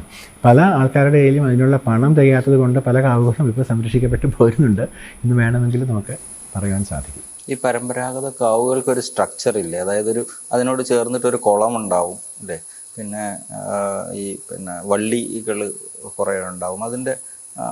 അതിൻ്റെ ആ ഒരു സ്ട്രക്ചറിനെ കുറിച്ചിട്ട് എന്തെങ്കിലും? നമ്മുടെ കേരളത്തിലെ കാവുകൾ, പ്രത്യേകിച്ചും തെക്കൻ കേരളത്തിലെ കാവുകളിൽ ഞങ്ങൾ അവിടെ ആലപ്പുഴ ജില്ലയിൽ പഠനം നടത്തിയപ്പോൾ 40% കാവുകളോടും ചേർന്ന് 40% of the groves are associated with ponds. അപ്പോൾ അത് ഒരു നീർമൊഴി പ്രദേശമായിട്ട് വർത്തിക്കും. ഈ കാവിൽ ധാരാളം ഇലകൾ വീഴും, ഒരു സ്പോഞ്ചായിട്ട് ഫോറസ്റ്റ് ഫ്ലോർ ഉണ്ടാകും. ഈ കുളങ്ങളുള്ളത് കാരണം മഴവെള്ളം താഴേക്ക് സംഭരണിയായിട്ട് താഴേക്ക് ഊർന്നിറങ്ങും. അപ്പോൾ ഞങ്ങളുടെ ഒരു അനുഭവം കാണിക്കുന്നത്, ഞാൻ പറഞ്ഞു നമ്മുടെ വീട്ടിൽ രാജ്യത്ത് 3 കാവുണ്ട് എന്ന് പറഞ്ഞു. അപ്പോൾ അവിടെ ഒരു 2 കുളങ്ങളുണ്ട്. ഒരു കുളത്തിൽ കുളിക്കുവാനുള്ള കുളമാണ്, മറ്റൊരു കുളം കാവിൻ്റെ കുളമായിട്ട് മാത്രം സംരക്ഷിച്ചിരിക്കുന്നത്. അവിടെ ആരും കുളിക്കാറില്ല. അപ്പോൾ ഒരു ജലസംഭരണിയായിട്ട് മാത്രമാണ് അതിനെ സംരക്ഷിച്ച് പോരുന്നത്. അങ്ങനെയാണ് ഈ കാവിൻ്റെ കുളങ്ങൾക്കുള്ള പ്രാധാന്യം. അത് മലിനമാക്കുന്നില്ല, ആരും കുളിച്ചിട്ട് അവിടെ സോപ്പ് കൊണ്ട് അവിടെ മലിനമാക്കുന്നില്ല, തുണി കഴുകുന്നില്ല. വളരെ പരിപാവനമായിട്ട് ശ്രദ്ധിക്കുന്നു. അപ്പോൾ പ്യുവർ വാട്ടർ അവിടെ കൺസേർവ് ചെയ്യുന്നുണ്ട്. അപ്പോൾ ഞങ്ങളുടെ വീട്ടിനടുത്ത് പരിസരത്തിൽ കടുത്ത വേനലായപ്പോഴും അവിടുത്തെ കിണറുകളിലെയും കുളങ്ങളിലെയും വെള്ളം അധികം വറ്റി വരളുന്നില്ല എന്ന് നമുക്ക് മനസ്സിലാക്കുവാൻ സാധിച്ചിട്ടുണ്ട്. അതൊരു നീർമറി പ്രദേശമായിട്ട് വർത്തിക്കുന്നുണ്ട്. അതിൽ സ്പീഷീസ് കമ്പോസിഷൻ എന്ന് പറയുന്നത് സ്വാഭാവികമായിട്ട് വളരുന്ന ഒരു സസ്യജാലമാണ് അവിടെ ഉള്ളത്. അപ്പോൾ ഈ critically endangered tree species bacteria Indica ഞങ്ങളുടെ തൃപ്പക്കുടത്ത് വായത്തെ കാവിലുണ്ട്. ഇപ്പോൾ കഴിഞ്ഞ ആഴ്ച ഞാൻ അവിടെ പോയപ്പോൾ അതിൻ്റെ സ്വാഭാവിക പുനരുൽപാദനം കണ്ടിട്ട് സന്തോഷിച്ചിട്ടുണ്ട്. മഴക്കാലത്താണ് അതിൻ്റെ കായകൾ പാകമാകുന്നത്. അത് താഴെ വീണിട്ട് കൺജീനിയൽ എൻവയൺമെൻറ്റ് ആണെങ്കിൽ അത് പൊട്ടിക്കിളിച്ച് മരമായിട്ട് വളർന്ന് കാവിനെ കൂടുതൽ പുഷ്ടിപ്പെടുത്തും. കാവിലുള്ള ധാരാളം മരങ്ങളുണ്ട്. സാധാരണ ആലപ്പുഴ ജില്ലയിൽ കാണുന്നത് തീരദേശ കാവുകൾ കാണുന്നത് നോനി എന്ന് പറയുന്ന നമ്മൾ ഹെൽത്ത് ഡ്രിങ്കായിട്ട് ഉപയോഗിക്കുന്ന ഒരു നോനി ഉണ്ടല്ലോ, മെഡിക്കൽ ഷോപ്പിൽ കിട്ടുന്നത്. അത് മൊറിൻഡ സിട്രിഫോളിയ എന്ന് പറയുന്ന ഒരു മരമാണ്. അവിടെ ധാരാളമുണ്ട്. പിന്നെ പറയുന്നത് വെട്ടി എന്ന് പറയുന്നൊരു മരമുണ്ട്. ധാരാളം നല്ല പക്ഷികൾക്ക് കഴിക്കാൻ പറ്റിയ ഫ്രൂട്ട്സ് ഉണ്ടാക്കുന്ന ഒരു മരമാണ്. ഞാറ എന്ന് പറയുന്ന മരമുണ്ട്. ഇങ്ങനെ ധാരാളം മരങ്ങളുണ്ട്. കരിഞ്ഞൊട്ട എന്ന് പറയുന്ന ഒരു മരം ധാരാളം കാണുന്നുണ്ട്. മഞ്ചാടി നമ്മുടെ മരമല്ല, ശ്രീലങ്കൻ മരമാണ്. മഞ്ചാടി സാധാരണ കാവിൽ കാണുന്നുണ്ട്. കൂടാതെ ധാരാളം വള്ളിപ്പടർപ്പുകളും കാവിലുണ്ട്. ചെങ്ങന്നൂരിനടുത്ത് ഒരു കാവുണ്ട്.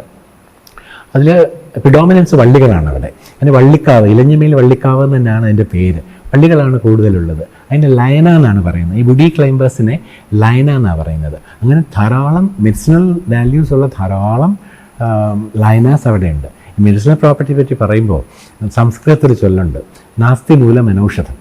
അതായത് ഔഷധ മൂല്യമില്ലാത്ത ചെടികളില്ല എന്നാണ് അത് കാണിക്കുന്നത്. നമ്മുടെ TBGRI, tropical botanical garden research institute, JNTBGRI പാലോടിൽ പണ്ട് നടത്തിയ ഒരു പഠനത്തിൻ്റെ ഫലമായിട്ട് അവർ കാണിച്ചിരിക്കുന്നത് ഈ കാവിലുള്ള സസ്യങ്ങൾ 65% റെയറായിട്ടുള്ള അപൂർവമായ സസ്യങ്ങളാണ് ഈ കാവിലുള്ളത് എന്നാണ് മനസ്സിലാക്കാൻ സാധിച്ചത്. അതിൻ്റെ ഒരു പ്രത്യേകത ഇങ്ങനത്തെയുള്ള സസ്യങ്ങളുടെ ഒരു പനച്ചി എന്ന് പറയുന്ന ഡയോസ്പൈറസ് പെരിഗ്രൈന എന്ന് പറഞ്ഞൊരു സ്പീഷീസ് ഉണ്ട്. പൊങ്ങെന്ന് പറയുന്ന ഹോപ്പിയ പൊങ്ക എന്ന് പറയുന്ന ഒരു മരമുണ്ട്. ലോഫപ്പെറ്റാലം വൈറ്റിയാനം എന്ന് പറയുന്ന വെങ്കൊട്ട എന്നൊരു മരമുണ്ട്. അതുപോലെ വഴന മരം, നമ്മൾ പണ്ട് കാലത്ത് തിരളി ഉണ്ടാക്കാൻ ഉപയോഗിച്ചിരുന്ന വഴന, അത് സിനമോമം എന്ന് പറയുന്ന സ്പീഷീസ് ധാരാളമുണ്ട്. പിന്നെ കൃഷ്ണൻ്റെ നിറമായിട്ട് പറയുന്ന കാശാവ് അല്ലെ കായാമ്പൂ എന്ന് പറയുന്ന അതുണ്ട്. വടക്കൻ കേരളത്തിലത് മരക്കാശാവായിട്ട് കാണാം. തെക്കൻ കേരളത്തിലത് കുറ്റിച്ചെടിയായിട്ടാണ് വളരുന്നത്. നല്ല കടുന്നീല, നല്ല ഭംഗിയുള്ള നീല നിറത്തിലുള്ള ഇതാണ്. പിന്നെ കാക്കവള്ളി എന്ന് പറയുന്ന ഇതുണ്ട്. മ്യൂക്കുണ ജൈജാൻഷ്യ, മ്യൂക്കുണ എന്ന് പറയുന്നത് നായ്ക്കുരണ എന്ന് പറയുന്നത് മെഡിസിനൽ പ്രോപ്പർട്ടി ഉള്ളതാണ്. മ്യൂക്കുണ പ്രൂറിയൻസ് എന്ന് പറയുന്നതാണ് സാധാരണ നായ്ക്കുരണ. ആ കാക്കവള്ളി എന്ന് പറയുന്നത് മ്യൂക്കുണ ജൈജാൻഷ്യ ഉണ്ട്. അതിൻ്റെ വിത്തുകളിൽ സീഡിൽ 40%, 42% പ്രോട്ടീൻ ഉണ്ട് എന്നാണ് പറയുന്നത്. ആൻഡമാൻസിലുള്ള ട്രൈബൽസ് അതൊരു ട്രൈബൽ പൾസായിട്ട് കണക്കാക്കുന്നത്. അങ്ങനെ ഒട്ടനവധി സസ്യങ്ങൾ നിറഞ്ഞതാണ് നമ്മുടെ കാവ്. പ്രൈവറ്റ് പ്രോപ്പർട്ടീസിനാണല്ലോ മിക്കവാറും കാവുകൾ. അപ്പം എങ്ങനെ നമ്മൾ ഗവൺമെൻറ് അല്ലെങ്കിൽ എങ്ങനെ ആവുക പ്രൊട്ടക്ട്? നമുക്കിത് സാധാരണ കാവുകൾ കേരളത്തിൽ കാണുന്നത് ancient joint families, ancient families, individual ownership, Devaswom board, അങ്ങനെ ടെമ്പിൾ ട്രസ്റ്റ്, അവരുടെയൊക്കെ കീഴിലാണ് കാവുകൾ നിലനിൽക്കുന്നത്. സർക്കാരിന് അതിന് മേലൊരു അവകാശം സ്ഥാപിക്കാൻ സാധിക്കില്ല. നമ്മളുടെ ഒരു ആവശ്യം എന്ന് പറഞ്ഞാൽ നമ്മൾ ചെയ്യേണ്ടത് ഇത്തരത്തിലുള്ള കാവുകൾ, അന്യം നിന്നുകൊണ്ടിരിക്കുന്ന ഈ കാവുകളെ ഒരു ലോക്കൽ ബയോഡൈവേഴ്സിറ്റി ഹെറിറ്റേജ് സൈറ്റായിട്ട് കൂടി നമുക്ക് പ്രഖ്യാപിക്കണം. Kerala biodiversity board, state biodiversity board അതിന് വേണ്ടുന്ന പ്രക്രിയകൾ തുടങ്ങിയിട്ടുണ്ട്. ലോക്കൽ ബയോഡൈവേഴ്സിറ്റി ഹെറിറ്റേജ് സൈറ്റായിട്ട് അതിനെ പ്രഖ്യാപിക്കണം. അപ്പോൾ അതിന് വേണ്ട പ്രൊട്ടക്ഷൻ നമുക്ക് ലഭിക്കും. സർക്കാരിന് ഒരു കാരണവശാലും അതിലൊന്നും ആധിപത്യം സ്ഥാപിക്കാൻ സാധിക്കില്ല. ഇപ്പോൾ നമ്മൾ വിചാരിക്കുകയാണ് കാവിനെ സംരക്ഷിക്കേണ്ട, അതിനെ മുറിച്ച് കളയണമെന്ന് വെച്ചാൽ ആർക്കും അതിൽ ഇടപെടാൻ സാധിക്കില്ല. ഇപ്പോൾ കാഞ്ഞൂർ കാവ്, ഏവൂർ അമ്പലത്തിനടുത്ത്, ഏവൂർ എന്നൊരു സ്ഥലമുണ്ട്, ഹരിപ്പാടിനടുത്താണ്. അതിന് കായംകുളത്തിനും ഹരിപ്പാടിനിടയ്ക്കാണ് കാഞ്ഞൂർ എന്നുള്ള സ്ഥലം. അവിടെ ഒരു നിബിഡമായ ഒരു കാവുണ്ടായിരുന്നു, സർപ്പക്കാവുണ്ടായിരുന്നു. ദേവീക്ഷേത്രത്തിനോടനുബന്ധിച്ചാണ് ഈ കാവുള്ളത്.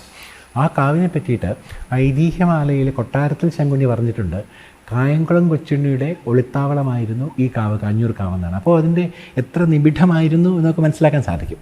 ആ പുരാതനമായ കാവാണത്. ഇപ്പോൾ ഹൈവേയുടെ ഡെവലപ്മെൻറ്റുമായിട്ട് ഭാഗമായിട്ട് ഒട്ടേറെ നല്ല വംശനാശ ഭീഷണിയുള്ളതും വളരെ പ്രധാനപ്പെട്ടതുമായ പല മരങ്ങളും അതിൻ്റെ ഭാഗമായിട്ട് മുറിച്ചു മാറ്റപ്പെട്ടു. അപ്പോൾ ഡെവലപ്മെൻറ്റൽ പ്രോസസ്സിലും ഇത് നഷ്ടപ്പെടുന്നുണ്ട്.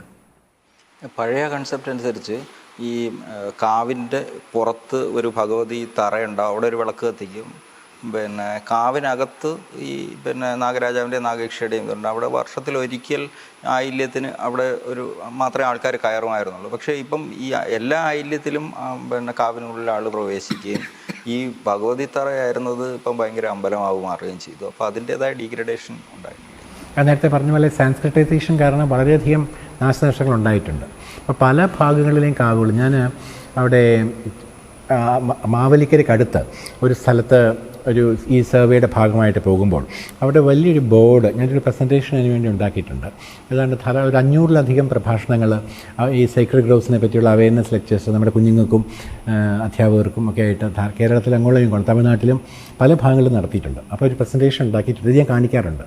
കാവിൽ പൂജ നടക്കുന്ന സമയത്ത് മാത്രമേ ഭക്തജനങ്ങൾ ഉള്ളിൽ പ്രവേശിക്കാൻ പാടുള്ളൂ, അല്ലെങ്കിൽ ഉള്ളിൽ കയറുവാൻ പാടില്ല എന്നവിടെ എഴുതി വെച്ചിട്ടുണ്ട്. അപ്പോൾ വടക്കൻ കേരളത്തിലെ കാവുകളിലൊന്നും പ്രവേശനമില്ല, നമുക്ക് അവിടെ കയറാൻ സാധിക്കില്ല.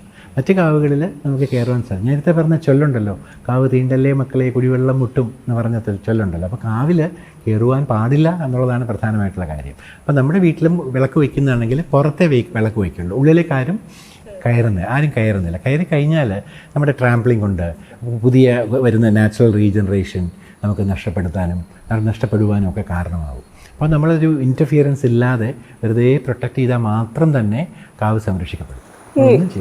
മറ്റ് സ്റ്റേറ്റ്സിൽ ഇതുപോലെ റിലീജിയസ് ഇതിലാണോ കാവുകൾ അങ്ങനെയാണ് അതുമായിട്ട് അസോസിയേറ്റ്? എല്ലാ സ്റ്റേറ്റുകളിലും പല ഈ സേക്രഡ് ഗ്രോവ്സ് പറഞ്ഞാൽ തന്നെ patches of native vegetation protected on the basis of religious faith. ഏതെങ്കിലും റിലീജിയനായിട്ട് ബന്ധപ്പെട്ടായിരിക്കും ഈ കാവുകളൊക്കെ. ഒരു വിശ്വാസം ഉണ്ടെങ്കിൽ മാത്രമേ കാവാകുന്നുള്ളൂ, അല്ലെങ്കിൽ അത് കാടാണ്.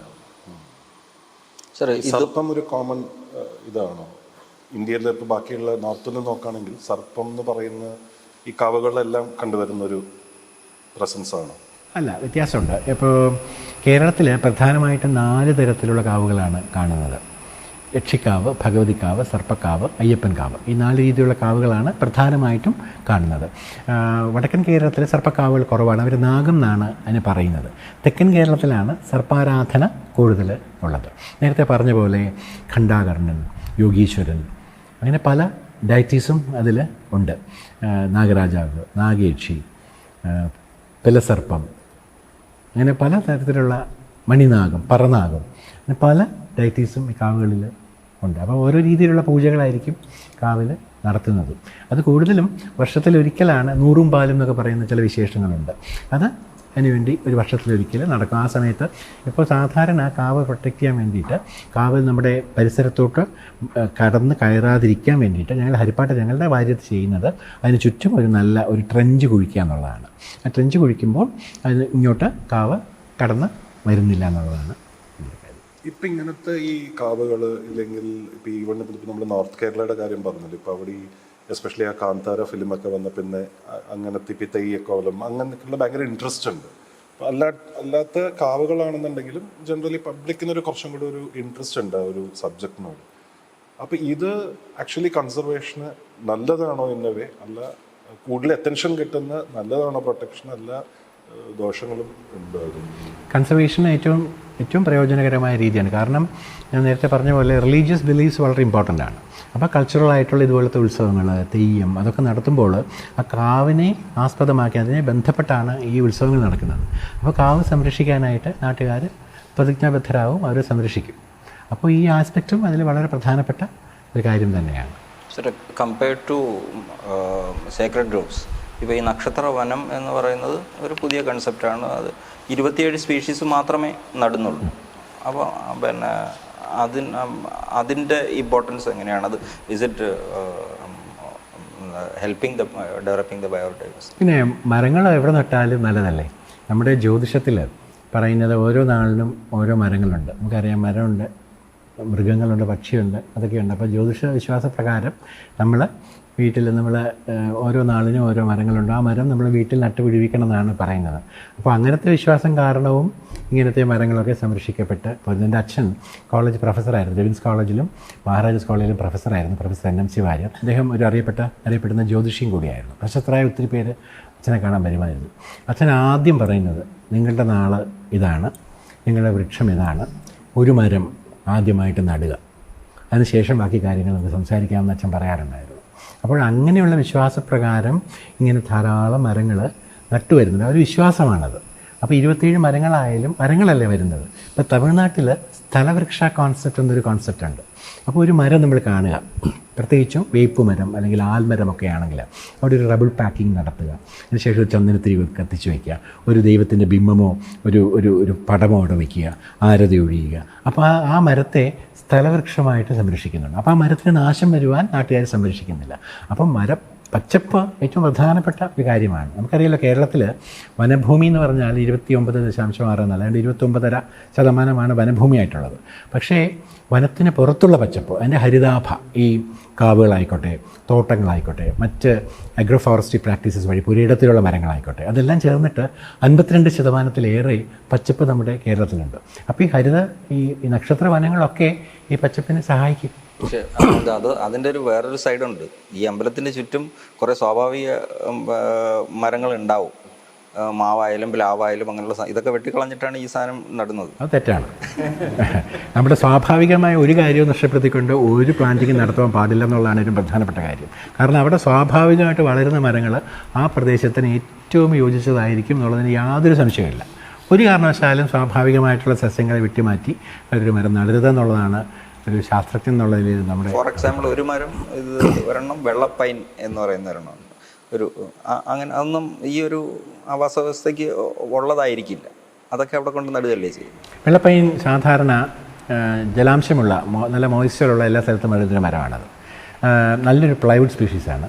വളരെ പെട്ടെന്ന് വളരും. കുന്തിരിക്കം അതിൽ നിന്നുണ്ടാക്കാം. അതെല്ലായിടും നടാൻ പറ്റിയൊരു മരമാണ്. വേഗം വളർന്ന് പറ്റും. ഞാൻ നേരത്തെ പറഞ്ഞില്ലേ, അതൊരു ക്രിട്ടിക്കലി എൻഡേഞ്ചേർഡ് ട്രീ സ്പീഷീസും കൂടാണ്. അതിൻ്റെ പോപ്പുലേഷൻ വളരുന്നത് വളരെ നല്ലൊരു കാര്യം കൂടിയാണ്. ഈ സീക്രട്ട് ഗ്രോസ് എന്ന് പറയുമ്പോൾ അതൊരു ബയോഡൈവേഴ്സിറ്റി ഹോട്ട്സ്പോട്ട്സ് ആണ്. അതുപോലെ തന്നെ നമ്മുടെ ഇത് ഗ്രീനറി കവർ റിസ്റ്റോർ ചെയ്യാനുള്ള പ്രോജക്ട്സ് നോക്കിക്കഴിഞ്ഞാൽ അതിൽ it's not focused on biodiversity as such. അപ്പോൾ ആസ് എ ഫോറസ്ട്രി എക്സ്പെർട്ട് ഇതൊരു കോൺസ്റ്റൻറ്റ് ഡിബേറ്റാണ്, ഗ്രീൻ കവർ വേഴ്സസ് ബയോഡൈവേഴ്സിറ്റി എന്നുള്ളത്. അപ്പോൾ what would you prefer? It's a green cover in a large area or a biodiversity hotspot in a smaller area? പ്രധാനമായിട്ടുള്ളത് green cover രണ്ട് രീതിയിലുണ്ടാക്കി. ഇപ്പോൾ പറഞ്ഞ പോലെ ഡൈവേഴ്സിറ്റി ഇല്ലാതെയും വരാം. അപ്പോൾ അതിലാണ് ഈ ക്ലോണൽ ഫോറസ്ട്രി നേരത്തെ ചോദിച്ചത്. നമ്മൾ ക്ലോണൽ ഫോറസ്ട്രി വഴി ഒരു തോട്ടം ഉണ്ടാക്കുക അല്ലെങ്കിൽ ഗ്രീൻ കവർ ഉണ്ടാക്കുകയാണെങ്കിൽ ജനിതക വ്യതിയാനം ഏറ്റവും കുറയും, ജനറ്റിക് ഡൈവേഴ്സിറ്റി കുറയും. 2010 ഇങ്ങനെ എക്സ്റ്റെൻസീവായിട്ട് ക്ലോണൽ പ്ലാന്റേഷൻസ് ആന്ധ്രാപ്രദേശിൽ നട്ടുപിടിപ്പിച്ചു. അത് പൾപ്പിൻ്റെ ആവശ്യത്തിനാണ്, പക്ഷേ ഗ്രീൻ കവറും ഉണ്ടാകുന്നുണ്ടല്ലോ. അന്ന് ഒരു ലെപ്റ്റോസൈബ് ഇൻവൈസ എന്ന് പറയുന്ന ഒരു വാസ്പ്, അതിൻ്റെ അറ്റാക്ക് ഉണ്ടായിട്ട് എക്സ്റ്റെൻസീവ് പ്ലാന്റേഷൻസ് നശിച്ചുപോയി. കാരണം ഈ മരങ്ങൾ വ്യത്യാസം ഉണ്ടെങ്കിലും ജനിതക സ്വഭാവം, അതിന് ജനറ്റിക് മേക്കപ്പ് സെയിം ആണ്. അപ്പോൾ ഒരു മരത്തെ അറ്റാക്ക് ചെയ്താൽ മറ്റു മരങ്ങളെ മുഴുവൻ അത് രോഗകീടബാധയൊക്കെ അതിനെ ബാധിക്കും. അപ്പോൾ ഡൈവേഴ്സിറ്റി എന്ന് പറയുന്നത് ഏറ്റവും പ്രധാനപ്പെട്ട കാര്യമാണ്. ഇപ്പോൾ ക്ലോണൽ ഫോറസ്ട്രി വഴി പച്ചപ്പ് ഉണ്ടാക്കിയാലും നമ്മൾ 1-2 ക്ലോണുകൾ ഒരു കാരണവശാലും പ്ലാന്റ് ചെയ്യാൻ പാടില്ല. ഒരു മൊസൈക്ക് ഓഫ് ക്ലോൺസ് വേണം പ്ലാന്റ് ചെയ്യാൻ വേണ്ടിയിട്ട്. മിനിമം 10 ക്ലോണെങ്കിലും ഉണ്ടായിരിക്കണം ഒരു തോട്ടത്തിൽ. അപ്പോൾ ജനിതക വൈവിധ്യം, ഈ ബയോഡൈവേഴ്സിറ്റി കൺസേർവ് ചെയ്തുകൊണ്ടുള്ള പ്ലാന്റിങ് അല്ലെങ്കിൽ നടീൽ രീതികൾ മാത്രമേ സുസ്ഥിരമായിട്ട് നിലനിൽക്കുള്ളൂ. അല്ല, ഈ ഗ്രീൻ കവറിൻ്റെ ഇപ്പം ഈ ചോദിച്ചതിൻ്റെ ഒരു കാരണം, നമുക്ക് ഗ്രീൻ കവർ കൂടുതലുണ്ട്, but it is because of rubber plantation, teak plantation, പിന്നെ ടീ, അങ്ങനെയൊക്കെ ഉള്ള ഇതെല്ലാം വേറെ സ്പീഷീസ് ആണല്ലോ, പുറത്തുനിന്ന് വന്ന സാധനം. അപ്പോൾ അത് ഹൗ ഡസ് ഇറ്റ് കോൺട്രിബ്യൂട്ട് എന്നുള്ളതാണ്. അതിന് ഗ്രീൻ കവർ എന്ന് പറയുമ്പോഴത്തേക്കും ആ ഒരു ടേം തന്നെ പലപ്പോഴും യൂസ് ചെയ്യുന്നത് മിസ്ലീഡിംഗ് ആണ് അത്, അല്ലേ? മിസ്ലീഡിംഗ് ആയിട്ട് വരുന്നത് അത് ഗ്രീൻ കവർ തന്നെയല്ലേ, പച്ചപ്പ് തന്നെയല്ലേ, ഹരിതാഭ തന്നെയല്ലേ. കാരണം മരങ്ങളുടെ എല്ലാ പ്രക്രിയയും നടത്തുന്നുണ്ട്. ഒരു മരം എന്ന് പറഞ്ഞാൽ അത് എക്സോട്ടിക് ആയിക്കോട്ടെ, ഇൻഡിജിനസ് ആയിക്കോട്ടെ, റബ്ബർ ആയിക്കോട്ടെ, യൂക്കാലിപ്റ്റസ് ആയിക്കോട്ടെ, കാസ്റ്റർ ആയിക്കോട്ടെ, ഒരു മരത്തിൻ്റെ ധർമ്മം അത് പാലിക്കുന്നുണ്ട്. ഇപ്പം നേരത്തെ പറഞ്ഞത് ഇൻവേസീവ് ഇഷ്യൂസ് നമുക്ക് ഇവിടെ മിസ്റ്റേക്ക് പറ്റിയെന്ന് പറഞ്ഞു. എങ്ങനെ നമ്മളത് how are we going to ഇത് മിസ്റ്റേക്ക് ഇത്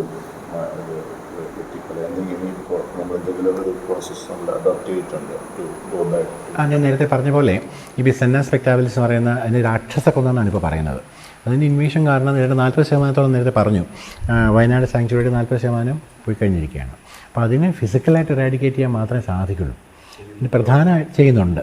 കാരണം അതിനെ കാരണം അത് ഹെവി സീഡ് ഉണ്ടാക്കുന്നുണ്ട്, വളരെയധികം വിത്ത് ഉണ്ടാക്കുന്നുണ്ട്. അതിനെ വിത്ത് വഴി പ്രൊപ്പഗേറ്റ് ചെയ്യും. റൂട്ട് സെക്കേഴ്സ് ഉണ്ടാകുന്നുണ്ട്. ഇത് വെട്ടിക്കഴിഞ്ഞാൽ കോപ്പി ഷൂട്ട്സ് വരും, തളിര് അവിടുന്ന് തണ്ടുകൾ വളർന്നു വരും. അപ്പോൾ അതിന് അപ്രൂട്ട് ചെയ്തിട്ട് പുതിയ സ്പീഷീസ്, നേറ്റീവ് സ്പീഷീസ് പ്ലാന്റ് ചെയ്യുക എന്നുള്ളത് പ്രധാനപ്പെട്ട കാര്യമാണ്. ഇപ്പോൾ വനം വകുപ്പ് ഇപ്പോൾ KPPLുമായിട്ട് സഹകരിച്ചിട്ട് ഏതാണ്ട് 5000-ഓളം മെട്രിക് ടൺ അവിടെ നിന്ന് എക്സ്ട്രാക്ട് ചെയ്ത് കഴിഞ്ഞിട്ടുണ്ട്. അപ്പോൾ അതിനൊരു പദ്ധതിയായിട്ട് പോയിക്കൊണ്ടിരിക്കുന്നുണ്ട് എക്സ്ട്രാക്ട് ചെയ്യാൻ വേണ്ടിയിട്ട്. ഫിസിക്കൽ എക്സ്ട്രാക്ഷൻ നേരത്തെ പറഞ്ഞ മറ്റേ ആ ഡീബാർക്കിംഗ് ടെക്നീക്ക്, പിന്നെ ഈ ബീറ്റിലിൻ്റെ ഇൻട്രൊഡക്ഷൻ, അങ്ങനെ വഴി നമുക്കത് ഒരു പരിധി വരെ നമുക്കത് ചെയ്യാൻ. അവിടെ പൂർണ്ണമായിട്ടും മാറ്റണമെങ്കിൽ നമുക്ക് ഫിസിക്കലായിട്ട് അതിനെ റിമൂവ് ചെയ്തേ പറ്റൂ. നേരത്തെ പറഞ്ഞ പൂച്ചെടിയുടെ കാര്യം പറഞ്ഞല്ലോ, എക്സ്പെൻസീവാണ്. ചെയ്യുന്നുണ്ട്. പക്ഷേ അതിനെക്കുറിച്ച് വളരെ ഇത് അലിഗേഷൻസ് വന്നിട്ട്, ബിക്കോസ് ഇവരുടെ റോഡ് മാപ്പ് അനുസരിച്ച് this is A long process. 2050 ആയാലും ഇത് ചെയ്ത് തീരത്തില്ല. അപ്പോഴത്തേക്ക് ഇത് കൂടുതൽ സ്പ്രെഡ് ആയിക്കൊണ്ടേയിരിക്കും. സ്പ്രെഡ് ആവും എന്നുള്ള കാര്യത്തിൽ യാതൊരു സംശയമില്ല. ഞാൻ നേരത്തെ പറഞ്ഞല്ലോ, ഈ പൂച്ചെടിയുടെ വ്യാപനം തടയാൻ മാത്രം, അപ്രൂവ് ചെയ്യാൻ വേണ്ടി മാത്രം ഒരു ഹെക്ടറിന് 14 ലക്ഷം രൂപ വേണം. ഇപ്പം ministry of environment, forest and climate change, കേന്ദ്ര വനം പരിസ്ഥിതി മന്ത്രാലയത്തിൻ്റെ ഒരു വർഷത്തെ ബഡ്ജറ്റ് മൊത്തം എടുത്താൽ പോലും നമുക്ക് ഈ പൂച്ചെടി മാറ്റാൻ പറ്റത്തില്ല. അപ്പോൾ അത്രയ്ക്ക് എക്സ്പെൻസീവാണ് ഈ സ്പീഷീസ്. നമ്മളിപ്പോൾ പല കമേഴ്ഷ്യൽ ഈ നഴ്സറികളും പല ഓർണമെൻ്റൽ ട്രീസും ചെടികളും ഒക്കെ വയ്ക്കുന്നുണ്ട്. അപ്പോൾ അതിൻ്റെ ഒരു ദൂരവ്യാപകമായ പ്രത്യാഘാതം എങ്ങനെ ഉണ്ടാവുമെന്ന് ആരും പഠിച്ചിട്ടുമില്ല, അറിയേയില്ല. അങ്ങനെ നട്ടതാണ് ഈ സെന്ന സ്പെക്ടാലിസ്. ഒരു കാരണവശാലും അത് ഇങ്ങനെ ഉണ്ടാവുമെന്ന് ആരും പ്രതീക്ഷിച്ചു പോലുമില്ല. അക്കേഷ്യ നടുമ്പോഴും നമ്മൾ പ്രതീക്ഷിച്ചില്ല. അതുപോലെ ആന്ധ്രയിലും തമിഴ്നാട്ടിലും കോണോകാർപ്പസ് പറയുന്നൊരു മരം നട്ടു. അതും ഇതുപോലെ ഷെയ്ഡിന് വേണ്ടി നട്ടതാണ്. അതും ഒരു ഗ്രീൻ ഡെസേർട്ടാണ്. ഇപ്പോൾ അത് വ്യാപകമായ രീതിയിൽ ആന്ധ്രാപ്രദേശിലും തമിഴ്നാട്ടിലും അത് വെട്ടി മാറ്റിയിട്ട് ഒരു കാരണവശാലും അതാരും നടുവാൻ പാടില്ല എന്നുള്ളൊരു നിയമവും അവിടെ പാസ്സാക്കിയിട്ടുണ്ട്. അങ്ങനെ പല സ്പീഷീസും ഇങ്ങനെ ഇൻവേസീവായിട്ട് വരുന്നുണ്ട്. ഇവിടെ ഈ ഏർബൻ ഏരിയാസിലും ഇതേപോലെ ഇപ്പോൾ ഈ എസ്പെഷ്യലി പണ്ടത്തെ കൊളോണിയൽ ടൈമിൽ ഈ ഭംഗിക്ക് വേണ്ടി നട്ട കുറേ മരങ്ങളും അതൊക്കെയാണ് ഇവിടെ പലപ്പോഴും മഴ വരുമ്പോഴും ഒക്കെ വീഴുന്നതും അങ്ങനെയുള്ള ഇത് കേട്ടത്. Which they are not suitable for our terrain ഇല്ലെങ്കിൽ. അപ്പോൾ ഈ എസ്പെഷ്യലി ഇപ്പോൾ ഈ ഡെവലപ്മെൻറ്റ് റാപ്പിഡായിട്ട് പോയിക്കൊണ്ടിരിക്കുമ്പോൾ പല ഈ ഹൈവേസിന് വേണ്ടിയിട്ടുമൊക്കെ മരങ്ങൾ കുറേ അപ്രോട്ട് ചെയ്യപ്പെടുന്നുണ്ട്. റീഫോറസ്റ്റേഷൻ ഇതിൽ ഇപ്പോൾ KFRI ഇൻവോൾവ് ആണോ? As an government as it involve KFRI ഈ എന്ത് തരം മരങ്ങൾ നടണം അങ്ങനെയൊക്കെയുള്ള എന്തെങ്കിലും പഠനമോ അല്ലെങ്കിൽ എന്തെങ്കിലും നടന്നിട്ടുണ്ടോ? ഡിസ്കഷൻസോ എന്തെങ്കിലും നടന്നിട്ടുണ്ടോ? എഫോറസ്റ്റേഷൻ സിറ്റി ഏരിയാസ് അല്ല. ഇപ്പോൾ ഞാൻ പറഞ്ഞ ഈ പുതിയ ഇൻഡെക്സ്, സിറ്റി ബയോഡൈവേഴ്സിറ്റി ഇൻഡെക്സ് വഴി ഏതൊക്കെ നടണം എന്നുള്ള കാര്യം KFRI അതിൻ്റെ വിശദമായ നിർദ്ദേശങ്ങൾ നൽകും. നമ്മുടെ KFRIയിൽ ഒരു വിപുലമായ ഒരു ഫോറസ്റ്റ് നഴ്സറി ഉണ്ട്, ഒരു തൈകൾ കിട്ടുന്ന നഴ്സറി ഉണ്ട്. അത് 400-ലധികം സ്പീഷീസിൻ്റെ മരങ്ങളുടെ തൈകൾ അവിടെ ഉണ്ട്. അതിൽ അപൂർവ ഇനം മരങ്ങളുണ്ട്, ഓർണമെൻ്റൽ പ്ലാന്റ്സ് ഉണ്ട്, ഷെയ്ഡ് ട്രീസ് ഉണ്ട്. അങ്ങനെ പല വിധത്തിലുള്ള മരത്തൈകൾ അവിടെ ഉണ്ട്. അപ്പം നമ്മുടെ ഫാമേഴ്സ് ഇപ്പോൾ അവിടെ വാങ്ങിക്കൊണ്ട് പോകുന്നത് ഇങ്ങനത്തെ മരങ്ങളാണ് കൊണ്ടുപോകുന്നത്.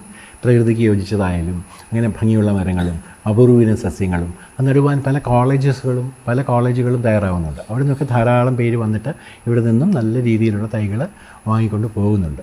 കൂടാതെ ഞങ്ങളുടെ KFRIയിൽ ഒരു ഫോറസ്റ്റ് സീഡ് സെൻ്ററുണ്ട്. കേരള വനംവകുപ്പുമായിട്ട് സഹകരിച്ചാണ് നടത്തുന്നത്. ഏതാണ്ട് 75-80ഓളം സ്പീഷീസിൻ്റെ മരങ്ങളുടെ വിത്തുകൾ അവിടെ ഉണ്ട്.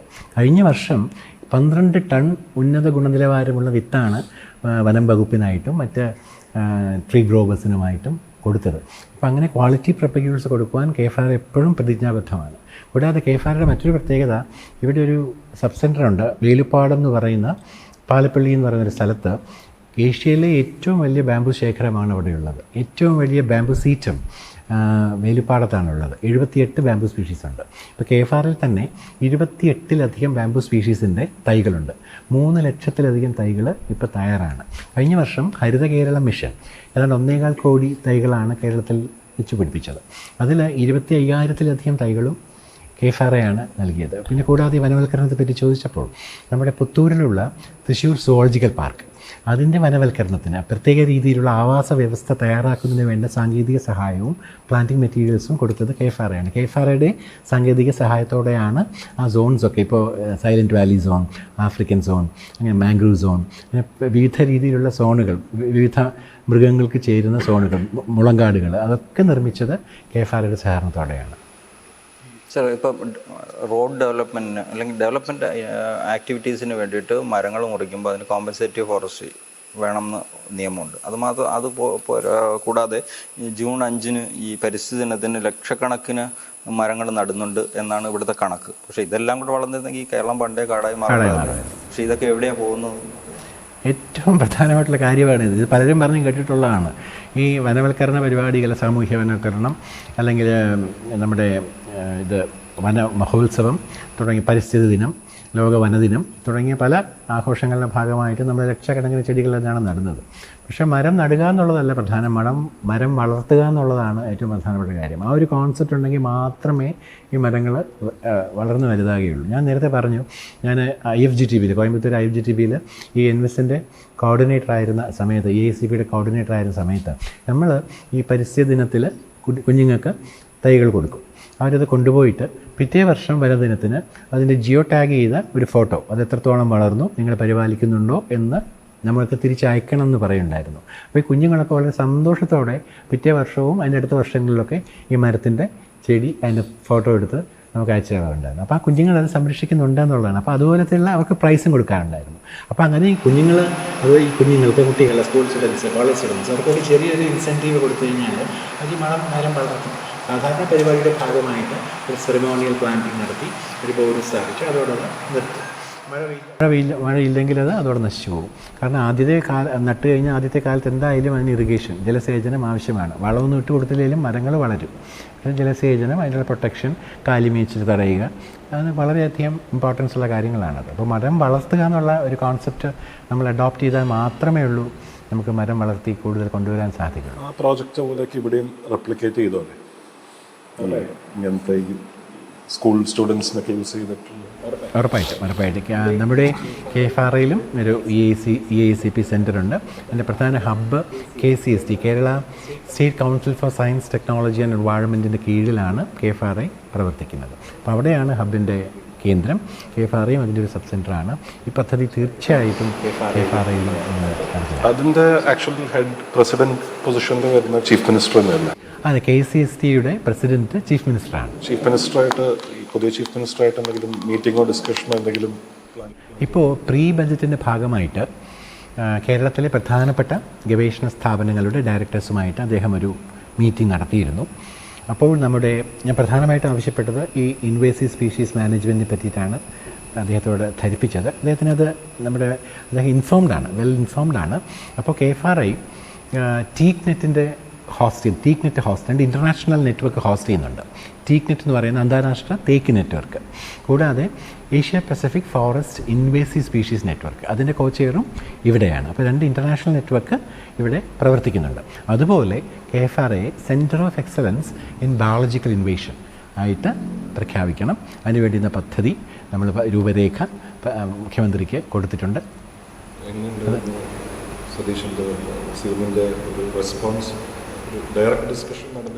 ഡയറക്റ്റ് ഡിസ്കഷൻ അത് ഓൺലൈൻ മീറ്റിംഗ് ആയിരുന്നു. അപ്പോൾ അത് ഡിസ്കസ് ചെയ്തതിന് ശേഷം അദ്ദേഹം അത് അയച്ചു കൊടുക്കുവാൻ പറഞ്ഞു. അപ്പോൾ നമ്മളിവിടുത്തെ കോൺസെപ്റ്റ് കാര്യങ്ങൾ ഇപ്പോൾ ഹ്യൂമൻ വൈൽഡ് ലൈഫ് കോൺഫ്ലിക്റ്റ് അത് വെച്ചിട്ടുണ്ട്, ഫോറസ്റ്റ് ഇൻവേസീവ് സ്പീഷീസ് മാനേജ്മെൻറ്റ് വെച്ചിട്ടുണ്ട്, ട്രൈബൽസിൻ്റെ ലൈവ്ലിഹുഡ് സ്റ്റേറ്റസിനെ പറ്റി വെച്ചിട്ടുണ്ട്. അങ്ങനെ വിവിധ തരത്തിലുള്ള കാര്യങ്ങളെ വെച്ചിട്ട് ഒരു പ്രപ്പോസൽ അങ്ങോട്ട് അയച്ചിട്ടുണ്ട്. നേരത്തെ പറഞ്ഞ ഈ മാൻ ആനിമൽ കോൺഫ്ലിക്റ്റ് ഇപ്പോൾ ഒരു വളരെ ഹീറ്റഡ് സബ്ജക്റ്റാണ്. അപ്പോൾ അതിൽ ഈ മാൻ ആനിമൽ കോൺഫ്ലിക്റ്റ് സ്റ്റഡിയിൽ എന്തെങ്കിലും ഇന്റർവെൻഷൻ അങ്ങനെ എന്തെങ്കിലും നടന്നിട്ടുണ്ടോ ആസ് ഓഫ് നൗ? 1975 മുതൽ ധാരാളം പഠനങ്ങൾ ഈ ഹ്യൂമൻ വൈൽഡ് ലൈഫ് മേഖലയിൽ, കോൺഫ്ലിക്റ്റ് മേഖലയിൽ നടത്തിയിട്ടുണ്ട്. നമുക്കറിയാം, ഹ്യൂമൻ വൈൽഡ് ലൈഫ് കോൺഫ്ലിക്റ്റ് പറഞ്ഞാൽ ഒരു രാത്രി കൊണ്ടോ അല്ലെങ്കിൽ ചുരുങ്ങിയ വർഷങ്ങൾ കൊണ്ടോ നമുക്ക് തീർക്കുവാൻ പറ്റിയ ഒരു കാര്യമല്ല. ലോങ് ടേം സ്ട്രാറ്റജി അതിനാവശ്യമാണ്. വനംവകുപ്പ് അതിന് വേണ്ടുന്ന പദ്ധതികളൊക്കെ നടപ്പിലാക്കിയിട്ടുണ്ട്. കാരണം ഫിസിക്കൽ ബാരിയേഴ്സ് ഉണ്ടാക്കുക, ബയോ ആൻഡ് സോളാർ ഫെൻസിങ് നടപ്പിലാക്കുക തുടങ്ങിയ പല കാര്യങ്ങളും ചെയ്തിട്ടുണ്ട്. KFRAയുടെ ഒരു പുതിയതായിട്ടുള്ള ഒരു നിർദ്ദേശം ആനിമൽസിൻ്റെ ബിഹേവിയറൽ പാറ്റേൺ പഠിക്കുക, അതിനെ പ്രൊഫൈൽ ചെയ്യുക. അപ്പോൾ നമുക്ക് ക്യാമറ ട്രാപ്സ് വഴി നമുക്കിപ്പോൾ ഇപ്പോൾ അടുത്തിടയിൽ കഴിഞ്ഞ ആഴ്ച ഇവിടെ കേരളത്തിൽ നടത്തിയൊരു പഠനത്തിൽ ക്യാമറ ട്രാപ്പ് നമ്മൾ 25ഓളം ക്യാമറാസ് വെച്ചിട്ടുണ്ടായിരുന്നു. ധാരാളം ആനകളുടെ ചിത്രങ്ങൾ നമുക്കിവിടുന്ന് കിട്ടി. അപ്പോൾ ഓരോ ആനകൾക്കും പ്രത്യേകതയുണ്ട്. അപ്പോൾ അപ്പോൾ ആനയുടെ രൂപഭംഗി, അതിൻ്റെ രൂപ സാദൃശ്യം അതൊക്കെ മനസ്സിലാക്കാൻ സാധിക്കും. ചില ഇയർ ലോബ്സിൽ വ്യത്യാസമുണ്ട്. അപ്പോൾ ചില ആനകളെ നിരീക്ഷിച്ചതിൽ നിന്നും നമുക്ക് മനസ്സിലാക്കാൻ സാധിക്കുന്നത് അത് മസ്തിലാണ് എന്ന് മനസ്സിലായി. അപ്പോൾ അങ്ങനെയുള്ള ആനകളുടെ ബിഹേവിയർ വ്യത്യാസം ഉണ്ടാവും. അപ്പോൾ ഏറ്റവും പ്രധാനപ്പെട്ട കാര്യം എന്ന് പറഞ്ഞാൽ ഈ ബിഹേവിയറൽ പാറ്റേൺ പഠിക്കുന്നതിലൂടെ ആനിമൽ മൂവ്മെൻറ്റ് നമുക്ക് പഠിക്കാൻ സാധിക്കും, അതിൻ്റെ ഫോറേജിങ് ബിഹേവിയർ പഠിക്കാൻ സാധിക്കും, അതിൻ്റെ ഹെൽത്ത് സ്റ്റേറ്റസ് മനസ്സിലാക്കാൻ സാധിക്കും. ഇപ്പോൾ തെർമൽ ഇമേജിംഗ് ഒക്കെ ഉണ്ടെങ്കിൽ അത് സ്ട്രെസ്സിലാണോ എന്ന് മനസ്സിലാക്കാൻ സാധിക്കും. അപ്പോൾ അതൊരു ഏർലി വാർണിംഗ് സിസ്റ്റം കൊടുക്കുവാൻ ഈ ബിഹേവിയറൽ സ്റ്റഡീസ് വളരെയധികം സഹായിക്കും. KFRA ഒരു പ്രപ്പോസൽ തയ്യാറാക്കിയിട്ടുണ്ട് അതിൻ്റെ പേരിൽ. Because if you stop here, it seems to be near impossible. അപ്പോൾ അറ്റ്ലീസ്റ്റ് ഈ ഏർലി വാർണിംഗ് സിസ്റ്റം അല്ലെങ്കിൽ അങ്ങനെ. പിന്നെ ഒരിടയ്ക്ക് ഈ ബയോ ഫെൻസിങ് ഇപ്പോൾ ഈ ആസാമിലൊക്കെ ഉണ്ടായിരുന്ന പോലെ എന്തോ ഈ ചില്ലി ബൂട്ട് ജൊലോക്കിയ എന്നൊക്കെ പറഞ്ഞ് യൂസ് ചെയ്തിട്ട് അവിടെ സക്സസ്ഫുൾ ആയിരുന്നു കേട്ടിട്ടുണ്ട്. ഇവിടെ അങ്ങനെ എന്തെങ്കിലും നടത്തിയിട്ടുണ്ട്. പ്രധാനമായിട്ടും ബയോ ഫെൻസിങ് നമ്മൾ പറയുന്നത് സുസ്ഥിരമായിട്ട് നിലനിൽക്കണം. ഇപ്പോൾ കാക്ടസ് വെച്ച് കഴിഞ്ഞാൽ ഒരു കാരണവശാലും ഒരു മൃഗവും അത് ക്രോസ് ചെയ്യത്തില്ല.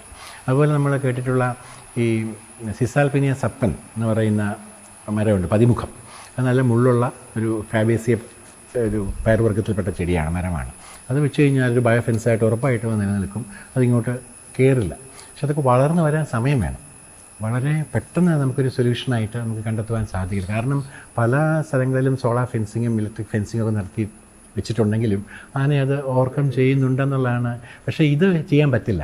ഒരു ബയോ ഫെൻസിങ് സ്ഥിരമായിട്ട് അവിടെ വന്നു കഴിഞ്ഞാൽ, ഇങ്ങനത്തെ പതിമുഖം അല്ലെങ്കിൽ കാക്ടസ്, കള്ളിമുൾ ചെടിയൊക്കെ വന്നു കഴിഞ്ഞാൽ ഒരു കാരണവശാലും അതിന് ക്രോസ് ചെയ്യാൻ പറ്റാതെ വരും.